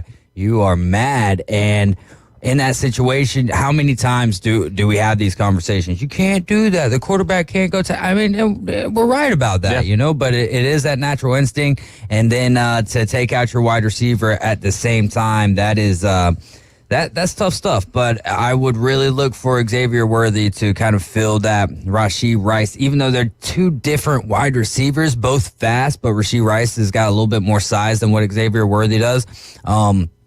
I think, and also, what did we see this last week? Travis Kelce start to come alive. So fantasy owners, just rest easy. Now with Rashee Rice out, I think you're going to see a lot more targets. And in some of my group chats, people were like, "Yeah, the Chiefs are done." I'm like, "Do y'all see the record underneath the Chiefs?" Well, at this point, it was 3-0. Yeah, at this point, it was 3-0, and they looked like they were going to be losing to the Chargers in the first half. And how many times have we said that? The Chiefs' MO. If it was 21-0, I'd still be like, they're going to come back and win. I'll put money on the Chiefs right now to come back money line. They do it more often than not. And how off the ship did people get last year with all of the drops and then some of the late season losses? And it's just like, you just can't count that guy out. Patrick Mahomes can take average wide receivers and make them look wonderful. Travis Kelce is a true stud, right? Absolutely. He's going to shine anywhere that he goes. But some of these other wide receivers, we've seen them be on the Chiefs and look like phenomenal wide receivers. And then they go to other teams and they're cut within 5 games.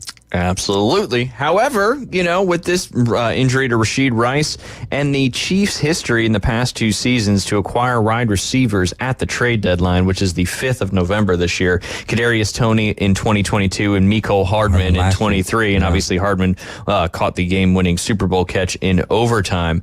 Do the Chiefs roll the dice? They've got some cap room to make a potential trade as they make a three-peat. Some potential names been mentioned: Amari Cooper from the Browns, T. Higgins from the Bengals, George Pickens from the Steelers, Christian Kirk from the Jags, D-Hop from the Titans. That's what I was going to say, D-Hop. Yep. And another, I'll throw this one out for you as well. Most likely not, as he could end up going to the Jets, but there was a little bit of a tweet that Antonio Pierce liked. Sports Illustrated, I thought I had it up, but I don't. But I think I remembered off the top of my head. Oh, no, here it is. Sports Illustrated had tweeted that this may be they said, don't be surprised if Davante Adams has played his last snap with the Raiders. Sports Illustrated writer Michael Fabiano and then Antonio Pierce liked that tweet. Do the Chiefs make a move for Davante Adams, or does Davante end up on the Jets? I would rather see Davante Adams with the Jets than I would with the Chiefs. If I'm Roger Goodell, I'm blocking that thing like Kobe Bryant or Chris Paul to the Lakers. Yep. That would just be, oh God, imagine that. I don't want to imagine that. That is scary, because then you've got one of the best wide receivers who's going to turn into an even better wide receiver at that point, because he's going to have a competent quarterback throwing to him, which is also going to make Xavier Worthy even that much more potent. And then Travis Kelce is going to be sitting underneath like, throw it to me. Everyone else is deep. Go to the Jets, Davante. Go to the Jets. Go to the Jets. Don't go to the Chiefs, please, for the sake of all of us that aren't Chiefs fans. But yeah, I mean, I think the Raiders experiment for Davante is likely going to come to an end by the trade deadline. Whoa. It's just, I don't think it was as much of an experiment as it was reuniting him with Derek Carr. And Derek Carr leaves. That's fair. Yep, that's 100% right. Yeah, no doubt. And he's not there. And he's got Gardner Minshew. He was very, very animate about last year. And if you watch the receiver series, you could certainly feel that through that entire thing. And here we are, a couple games through the season, and who's not doing good for the Jets? Garrett Wilson. Allen Lazard is leading the team in receiving yards right now, and I don't know if it's because Garrett Wilson's getting all the attention from the defenses, but hey, I think Aaron Rodgers wouldn't be mad at that. But we got to take a quick break. When we get back, we'll be joined by Brad Law, the Director of Broadcast Operations up there for the Auburn Sports Radio Network. You listen to the Inside Drive here on ESPN Northwest Florida. Are you ready to go under the lights? Mosley Dolphin football is back. Wide open down the sideline. ESPN Northwest Florida brings you live play-by-play coverage all season long. With David Hayes. Touchdown, Mosley Dolphin. And Kyle Wright. You take the top off the defense, and the interception turns into points for the Mosley offense. Exclusively on ESPN Northwest Florida. This is Joanna with ESPN Northwest Florida. Here is your weather forecast on this Tuesday afternoon. The remainder of the day, some sun and 86 with a light breeze out of the west at 6 miles per hour. For tonight, mostly clear skies and a low near 73. Tomorrow, a wind 5 to 10 miles per hour, sunny and a high around 86. For Thursday, a variety of some sun and sprinkles and a high of 85. This weather forecast is brought to you by Earthworks of Northwest Florida. Thank you for keeping that dial at ESPN Northwest Florida. Rely on it. Hi folks, it's Tracy with Tracy's Fine Jewelry and Coin and Bullion Reserves. Did you know that we do more than just sell some of the finest jewelry in town? We can engrave on your wedding band, locket, Yeti cup, or almost anything. Need your watch battery changed? We can do that too. Our expert will even evaluate your coin collection. And of course, we always pay top dollar for your old gold and silver jewelry. See, there's a lot more to Tracy's Fine Jewelry than a lot of pretty sparkly things. Come and see us today at Tracy's Fine Jewelry. It's what you've been waiting for. The 2024 Central Panhandle Fair in Bay County opening day. Come out and bring the family and friends. Enjoy rides and shows from around the world from Arnold Amusements. Delicious foods, livestock, nightly exhibits, and fun for all. Gates open at 6. Pay one price, just $20 per admission. The Central Panhandle Fair in Bay County going on now at the corner of Sherman Avenue and 15th Street, Panama City. Back to the Inside Drive with Ryan Mulvey from the Bill Kramer Chevrolet Buick GMC and Kramer Marine Outdoor Studios. It's alive! What's alive? We're alive! On ESPN Northwest Florida. And welcome back. You're listening to the Inside Drive live here on ESPN Northwest Florida. Your home for Auburn Tiger football here in the Florida Panhandle. And it is the man, the myth, the legend, as Coach James Hale always used to say, our good friend, the Director of Broadcast Operations for the Auburn Sports Radio Network. Brad, how are you doing on this Tuesday? Doing well, guys. Hopefully you can hear me all right. The audio from you is a little scratchy, but if I'm clean to you, then we're good to go and ready to rock for another week. You are as clean as I don't have a whistle. There you go. I don't have a good analogy on that one. I got a whistle that's needs to be cleaned from all the sports whistle blowing that I do at practice. But yeah, Brad, here we are. It's going on the week 6 here of college football. Also, just want to say it was very nice to meet you in person. We didn't arrange that, but hey, walked right past you guys doing your pre-game broadcast and was able to catch in a break. So very nice to meet you officially in person on a very warm game up there back on the 21st. Yeah, no, it was good to see you there. I love it when we have an opportunity to put faces with names and voices in this case, and appreciate you stopping by and saying hello. Wish the game had gone better all the way to the end. I mean, it did for like 50 minutes, but all the way up to the end. But yeah, always good to talk with you, and it was good to see you Saturday. Yeah, absolutely. We had a blast up there. Despite the outcome of the game, we were able to go and tour the facilities and just see what's going on up there at Auburn, and just it's pretty amazing facilities that they have, from the indoor football facility to the weight room to the intricacies to the team meeting rooms to the rehab, or I'm going to say the rehab center where you go, and all the sports I believe can enjoy that as well and get fixed up and all that stuff. So pretty impressive stuff that that Auburn's created up there, that's for sure. No question, and that's what you have to do just to get a seat at the table in this conference. No doubt. The ante to be in the game is you got to have those things, and Auburn's got them. They're state of the art, and I know they have them in other places too, but we don't take a back seat here to anybody. Everybody's student athlete needs are met, and then some. Yeah, no doubt. And you kind of walk in the facility, and you're almost in another world. And it's and to kind of watch that through my kids' eyes to see what they were experiencing was pretty darn special as well. But let's dive into it. I know Tiger Talk was last night, I believe. And what were some of the conversations as a huge week upon us here, as the team is traveling to Athens for a huge road game against the Georgia Bulldogs? Well, I think it's two things, and I think it's a reminder that two things are true at the same time. Number one is, you want to win games, and football staffs are judged by their ability to win games. They're judged on their record, and particularly when we expected Auburn to be, 5-0 or like at worst 4-1 after these first 5 games. They're not. They're 2-3. And so with that comes some natural, like if you set your thermostat down to 60 degrees at the house, it's going to be cold when you walk in. So if the team has a suboptimal record, people are going to be frustrated. It is also true that this team is improving week by week, and they're depending on a lot of young players. And, I'm reminded of about 3 years ago, I guess it was, Jimbo got his big recruiting class at Texas A&M. They had the number 1 ranked recruiting class. And everybody thought immediately that one class of stud 18-year-olds was going to lead them to be the number 1 team in the nation. And they're not, because at the end of the day, those superstar 18-year-olds are going up against guys who were superstar 18-year-olds, and now they're 21 in a lot of places. Auburn played 59 players against Oklahoma, 10 true freshmen, 4 redshirt freshmen, 9 sophomores. And 8 of those underclassmen started, And if you include the kicker, who's a true freshman, that's 9 underclassmen started in the ballgame. That is, over a third of your starters, nearly half of your starters are underclassmen.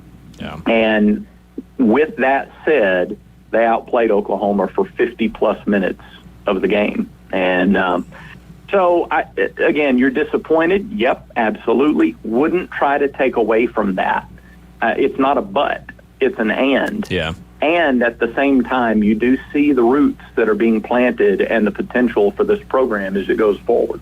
Yeah, no doubt. And, it's one of those things, and you're making great points. You got to look at the big picture of what's going on with the football program and the direction they're going. And, sometimes that doesn't correlate to the win-loss record, but building the program under this new era is certainly the direction it seems to be going. Do have a question specific to the quarterback. People were asking me about this the last couple of days. Obviously with the turnovers have been the Achilles heel so far for Auburn. They made 10 turnovers in their 3 losses. A lot of those are the hands of the quarterbacks. Is this still Peyton Thorne's team going forward for the rest of the season?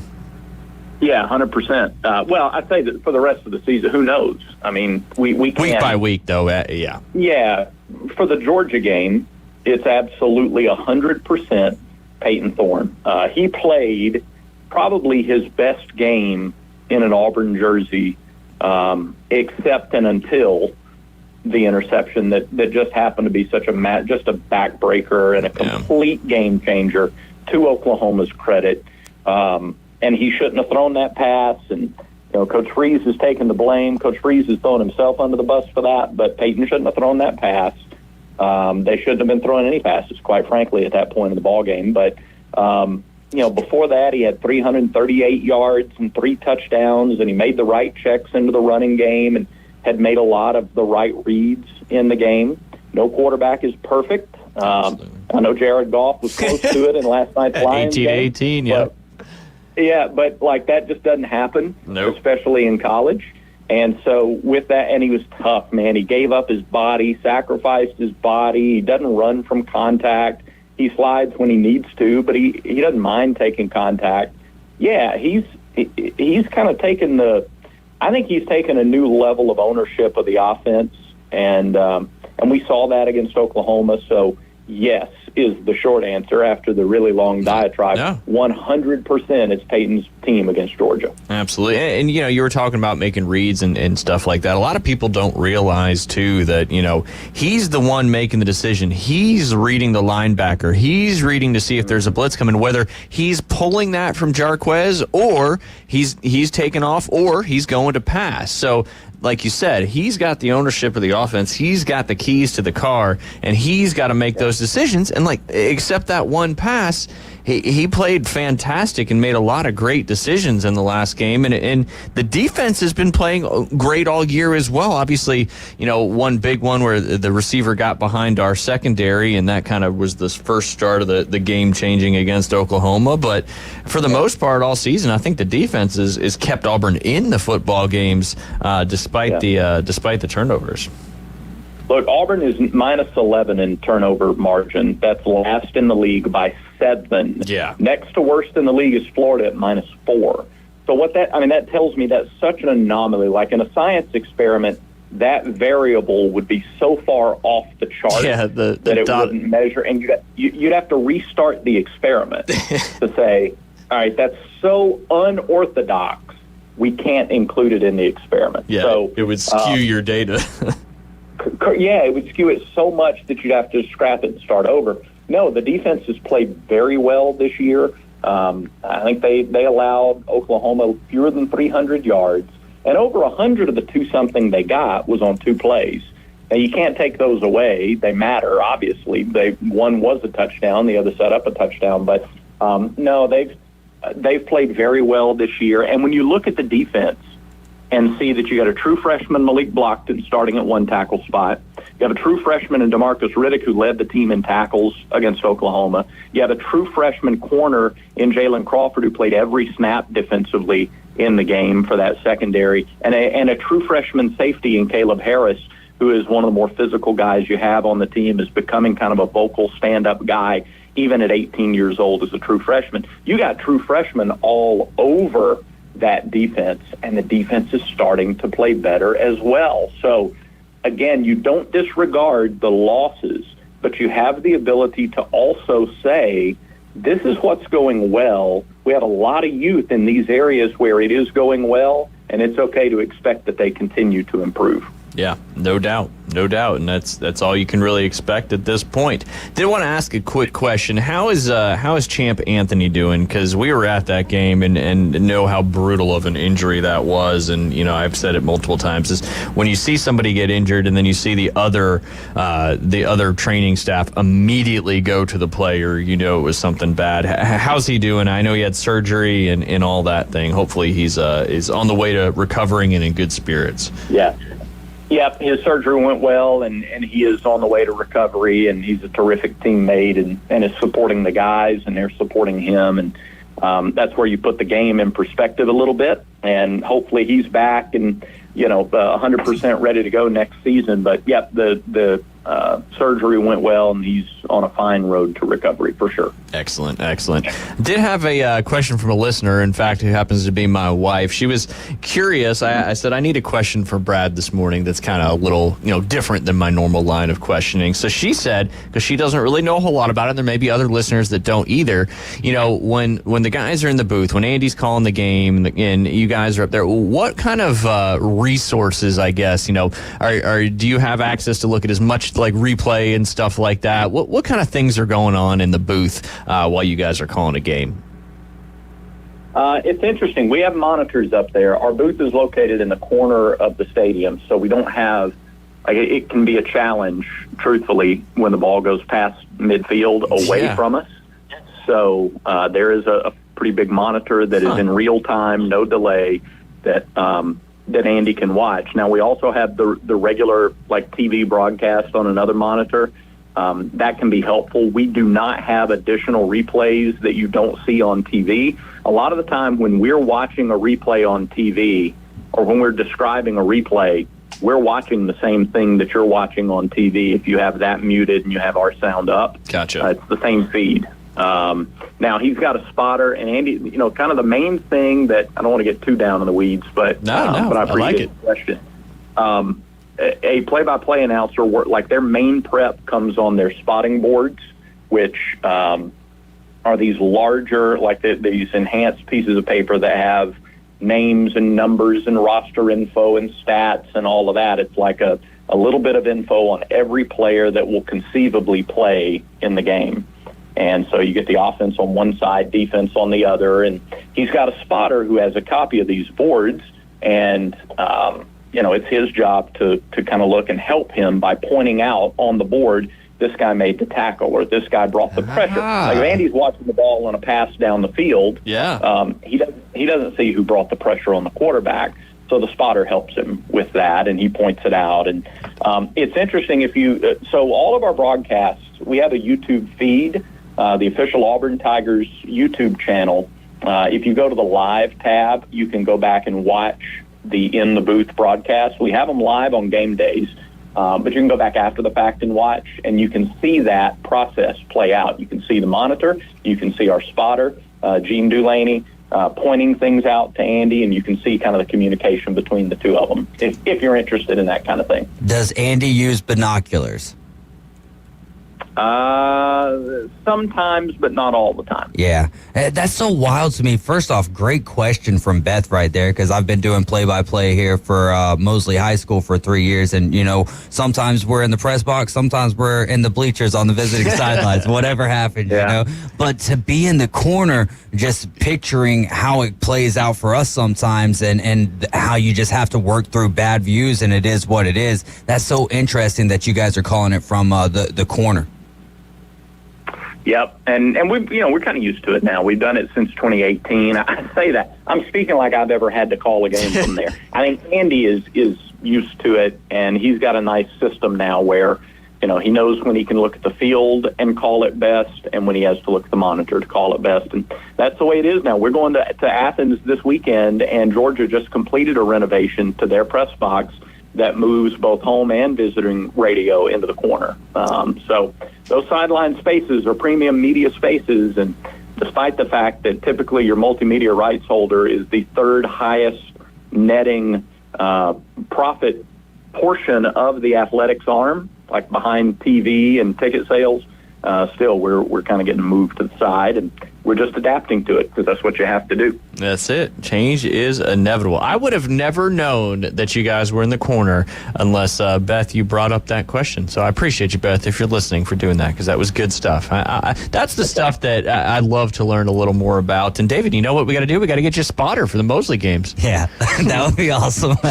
Make some things a little bit easier for you. No, but I would like to know, like, what it goes into, because my first year, I was doing so much research and, trying to figure out how to build one of those spotting boards correctly, because we really don't have a lot of room up there in the press boxes that we're in normally. I would love to know, like, the materials that he uses to kind of put that together.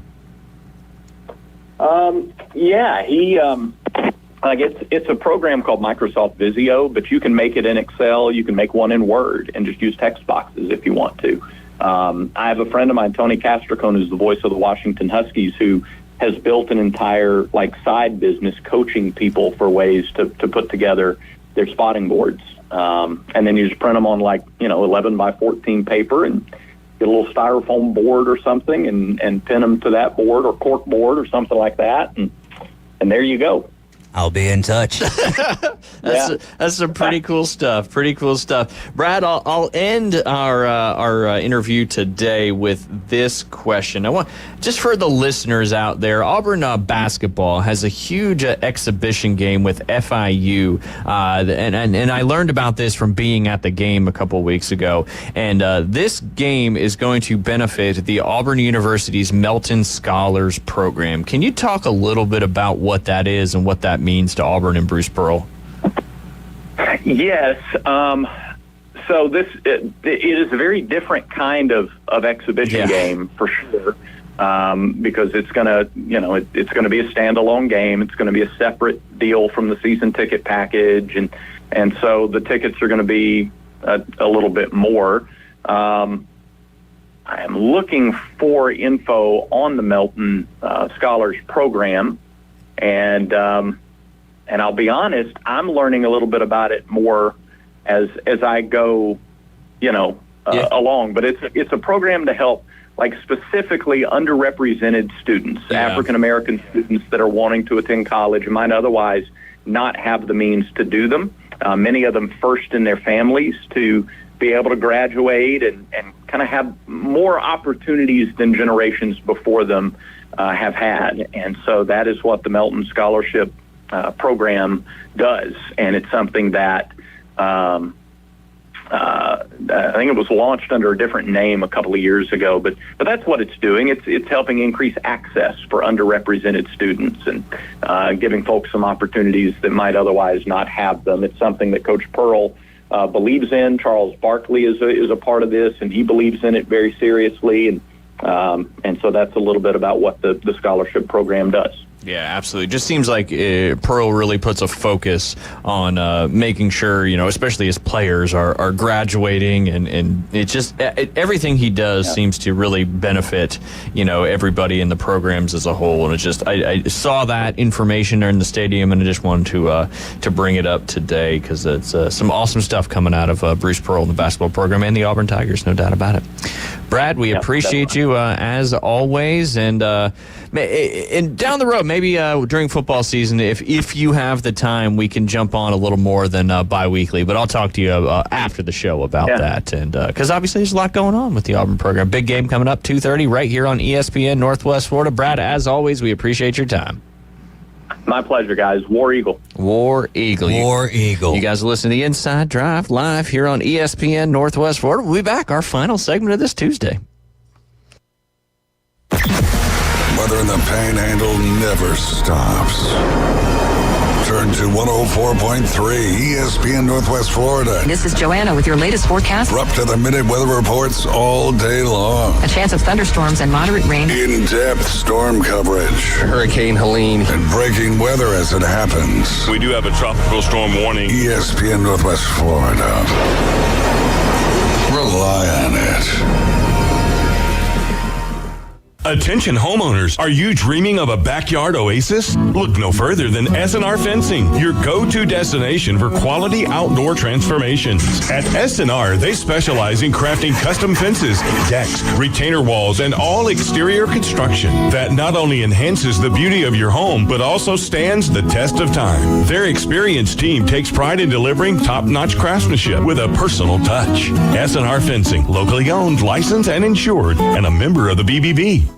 It's time to pick your path and go big, go bold. You can drive away in a new 2024 Telluride from Bill Bird Kia. The 2024 Telluride protects what matters, and it's built for the long haul. Its technology will connect with confidence, and upscale all-around rugged look will take you onto your next adventure. The road is yours. Bill Bird Kia, the home of that 20-year, 200,000-mile warranty. Stop by and see us at 2435 East 15th Street or anytime at BillBirdKiaPanamaCity.com. 20-year, 200,000-mile warranties and Bill Bird Kia warranty. What's better than one win? 3 wins. With Straight Savings, you keep your own phone, get one line for only $25 a month with real unlimited data, and get rewarded with a $200 phone credit after 12 months. It's a win-win-win. Head to Walmart or visit straighttalk.com today. Switch to Straight Talk. Less dollars, more sense. Straight Savings Plan enrollment requires compatible unlocked device and new line of service. Bonus device credit requires 12 months of active service. Offer ends if eligibility requirements are no longer met. Taxes and fees apply. For network management practices, see Straight Talk's terms and conditions. From the fairway to the rough. I was hoping to squeeze in 9 holes before this rain starts. From the greens to the bunker. Certainly, Your Eminency. It's the Inside Drive with Ryan and Jay from the Bill Kramer Marine and Outdoor Studio. The good Lord would never disrupt the best game of my life. ESPN Northwest Florida. And welcome back. You're listening to the Inside Drive live here on ESPN Northwest Florida. Always great to talk to Brad Law. You mentioned for me to talk to you, saying, why don't when during football season we do it weekly? So I'm going to see if we can make that happen because, week to week, so much stuff is changing with everything going on. It's just, it doesn't matter what sport it is you bring up to him, what bumper song you play in. I mean, the guy is just a wealth of knowledge and beyond professional, right? No doubt. We're sitting here asking questions about Andy Burcham's, know, what his job is like. And, Brad is there, absolutely. And he does play-by-play sometimes for baseball and stuff, which is something, I would love to be able to make happen. And I would say we might have something in the works for that, but we'll keep that under the covers for now. But yeah, it's great to have Brad Law on, man. And it's really cool, too, because you're an Auburn guy. Yeah. So there's that different level of asking questions as well. And Beth, that question right there, when you asked it, because I'm over here working on the clock, and I'm like, let me lock into this. Yeah, and you doing play-by-play yourself, can obviously relate to all that. And I was looking up that Microsoft Visio, and it's basically just a big kind of flow chart thing where you can just put lots of stuff around. I could use that for my vision boards. Yeah. That's kind of what it is. They make TVs too, Vizio. Yes, they do, man. And I've always had good luck with Vizios. As have I. But my favorite's LG, though. OG is mine. OG, hey. Rick Ty just messaged me this in the break. He said the Chris Sale injury must be legit. The roster came out a little while ago for the wild card series, and he is not on it. Bet the Padres. Yeah, bet the Padres. So I'm guessing, I'm sure we know I don't know the pitching matchups, but I would assume it would be Friedel tonight. I would think so. Yeah, lots of information. He is left off the World Series roster. So let me pull it up here. Who's going to get the start tonight or this app? Yeah, tonight. All right, Braves. Undecided. Undecided as of right now. I would imagine you're going to go lefty on lefty. I'm assuming that we'll see a little Fried versus Snell action tonight. Yeah. King is the probable pitcher. Snell, is he with the Giants or is he with the Padres? Well, King's the starting pitcher tonight for the Padres. So, yeah. Them San Francisco or them Californian teams, man, get me all mixed up. That'll do it. It's a state will get you mixed up. He's with the Giants. There you go. It's got to be. Yeah, because he won the Cy Young last year with the Padres. And, he's with the Giants. There you go. There you go. I wouldn't have not known that off the top of my head, so I'm glad you did. That's for sure. Well, it wasn't off the top. I had to dig into the files. Well, it was still you dug with what was just in your head, so that worked out good. That worked out. Again, a reminder tonight: you've got all four of the wild card series getting kicked off. Actually, coming up here pretty soon. First one's the Tigers at the Astros. That's 1:32 p.m. first pitch. Royals at the Orioles, 3:08 first pitch. The Mets at the Brewers. That'll be on ESPN, the television network, at 4:32. And then the nightcap, the Atlanta Braves at the San Diego Padres, 7:38 p.m. first pitch, right here on ESPN Northwest Florida and ESPN if you're at a TV. What do you think of what MLB does with their wild card series here? Do you think that they should be maybe double heading like the NFL does with Monday Night Football? There's not a lot of people, like even myself, I've got so much to do this afternoon that I would love to be able to sit there and at least catch a couple of innings, but I'm not going to be able to. And this is playoff baseball. This is your most important time of the year, and I don't think you treat it correctly. I think that's fair. I mean, you're saying more so like shift these games into prime time and just double head them up, kind of like the NFL. Yeah. And I'm just asking questions. Do you think it's because it's kind of the nature of baseball too, where they've play afternoon games all throughout the season as well? I think that there's a large point to do with that. But at the same time, that's normally on Wednesday and Thursday, right? Yeah. Your travel days. And so it's built into the season like that. I just feel like when you get to this point, you're not taking eyes away. You're not allowing eyes that really want to keep up with it. It's not March Madness. It's not like this is a huge ordeal. I don't know. I wish that it would be, have your AL games at 6:00 or whatever time, however you got to schedule it, and draw it out a little bit longer if you need to. I mean, well, and that will give guys breaks. There's only, from looking at this kind of schedule, there's only 2 games on a national television network each night. And if you'd like to, you can go to ESPNBC.com and get them all. Scroll down to the TV logo, download KHS TV. But if you don't have KHS TV, and you'd have to have like whatever the subscriptions MLB. are. But yeah, I mean, you would think because it's a playoff game. Most other sports, all the playoff. Now these are, I get it. Basketball's a little different, right? But that's normally on the weekends, so it's more accessible to people. And a 7-game series all the way. It's a 7 all the way through in the NBA. Yeah, just like hockey and baseball. Obviously a little different with the series. You got to start with a 3-game. I think Caveman Rick would disagree with me on this because he'd be like, just play it how it's played, and if people can watch it, they can watch it. If not, whatever. But it would be different if the Phillies were playing while he was at work. Yeah. Hey, no doubt. But, all that action gets underway. We'll keep you updated of the postseason all the way through here on the Inside Drive. Want to talk a little bit of some odds action. Here you are 4 weeks through the season. If you want to get your futures bets in, you feel like you know a little bit more about the teams now and what's going on, we'll dive into some of these real quick in our final segment here. Currently, the regular season best record. The Kansas City Chiefs, obviously off to a 4-0 start, so they're leading pretty good in that one, plus 155. The Bills, plus 650. Another one that might not be bad to take a shot on is the Minnesota Vikings, who are plus 700. That's 7-1 odds right now for the best record in the NFC. We got a caller on the line. Who we got out there? Global Church here. Hey, who says cancer can't bring benefits, man? Yeah. I'm here at MD Anderson going through scans and all that stuff. And then I had a scan added we were supposed to be home, but I have a scan tomorrow.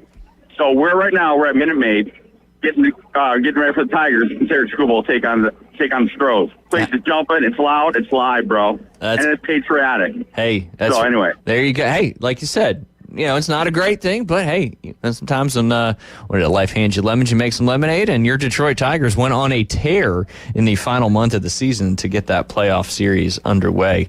What you think, Michigan Eddie? How's it going to go? I think it's going to be a close game. Got both aces on the bump, and we'll see. It depends. Our offense can get going early and stuff like that, and I'm not worried. I think we're going to take the series, man. Not worried one bit. I mean, it's like the Lions against Seattle, Michigan. Yeah, they second half, whatever, against Minnesota. But, hey, Win's we a got win. the W. It doesn't matter how. Hey, it's all grip, bro. That's what Detroit's about. Man, getting a lot of Go Blues. Got a lot of Red Wings jerseys here, Cabrera jerseys, Tiger jerseys. It's, you think you're in South Detroit, bro. I like it. But you're not. You're over there in Houston. I love it, Michigan. And I feel the energy and I feel the excitement for that game. That's what I just talked about it, but I forget. What time is that? The 1:38? 1:32. 1:32 Central Standard Time, 2:32 Eastern on ABC. Right around the corner. It's on ABC?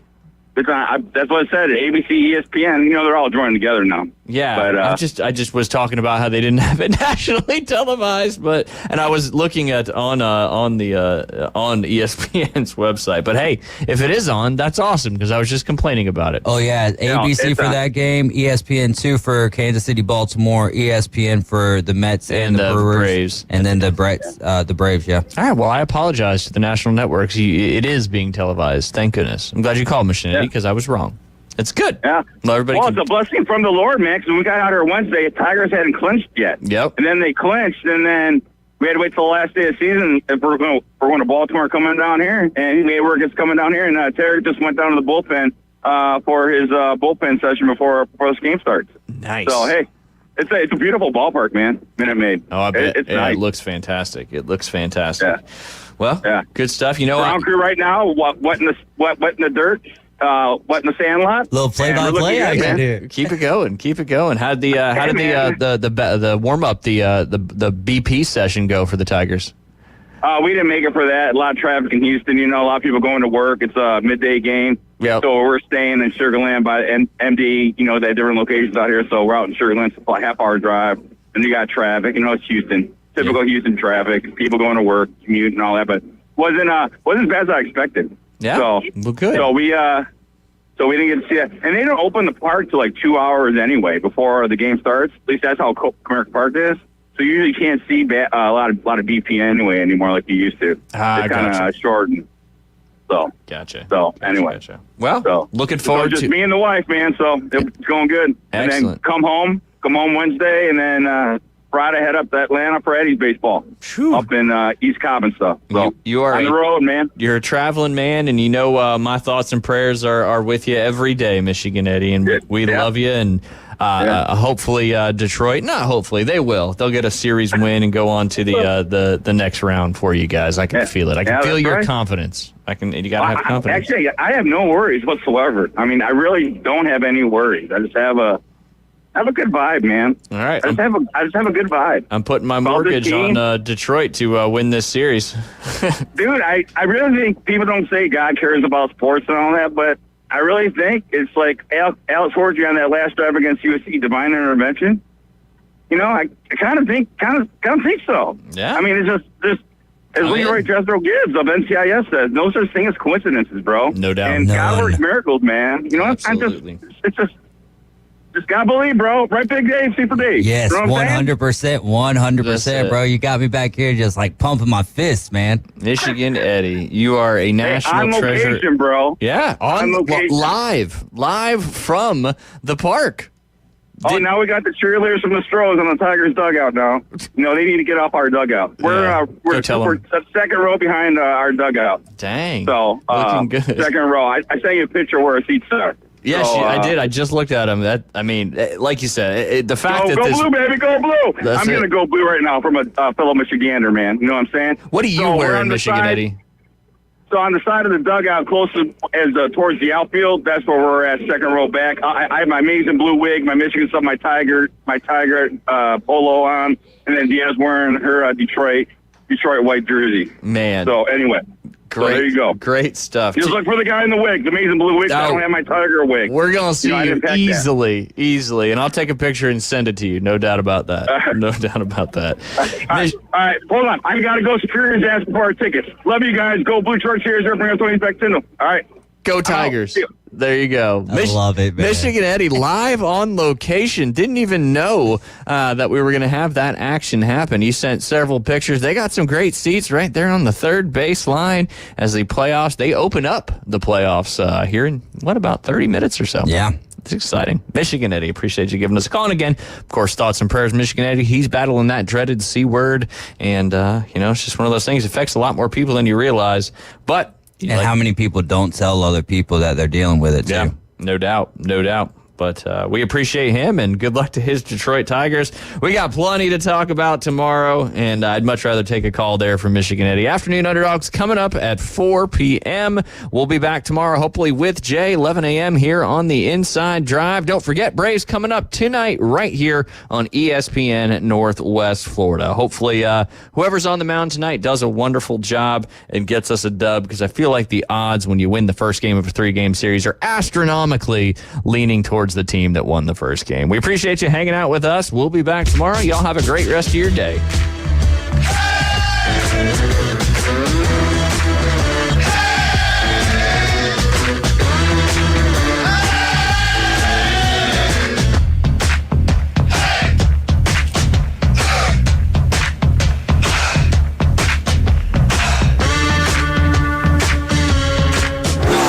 ESPN Northwest Florida presents The Race to Talladega. All right, Ryan, are you sitting down? Sitting down. Well, stand up, because you just won the Race to Talladega. Oh, boy. I can't stand up because I'm driving, but, man, that is exciting. You posted a 2-second qualifying time, the fastest in the heat. You are in the pole position. All right, that's what I'm talking about.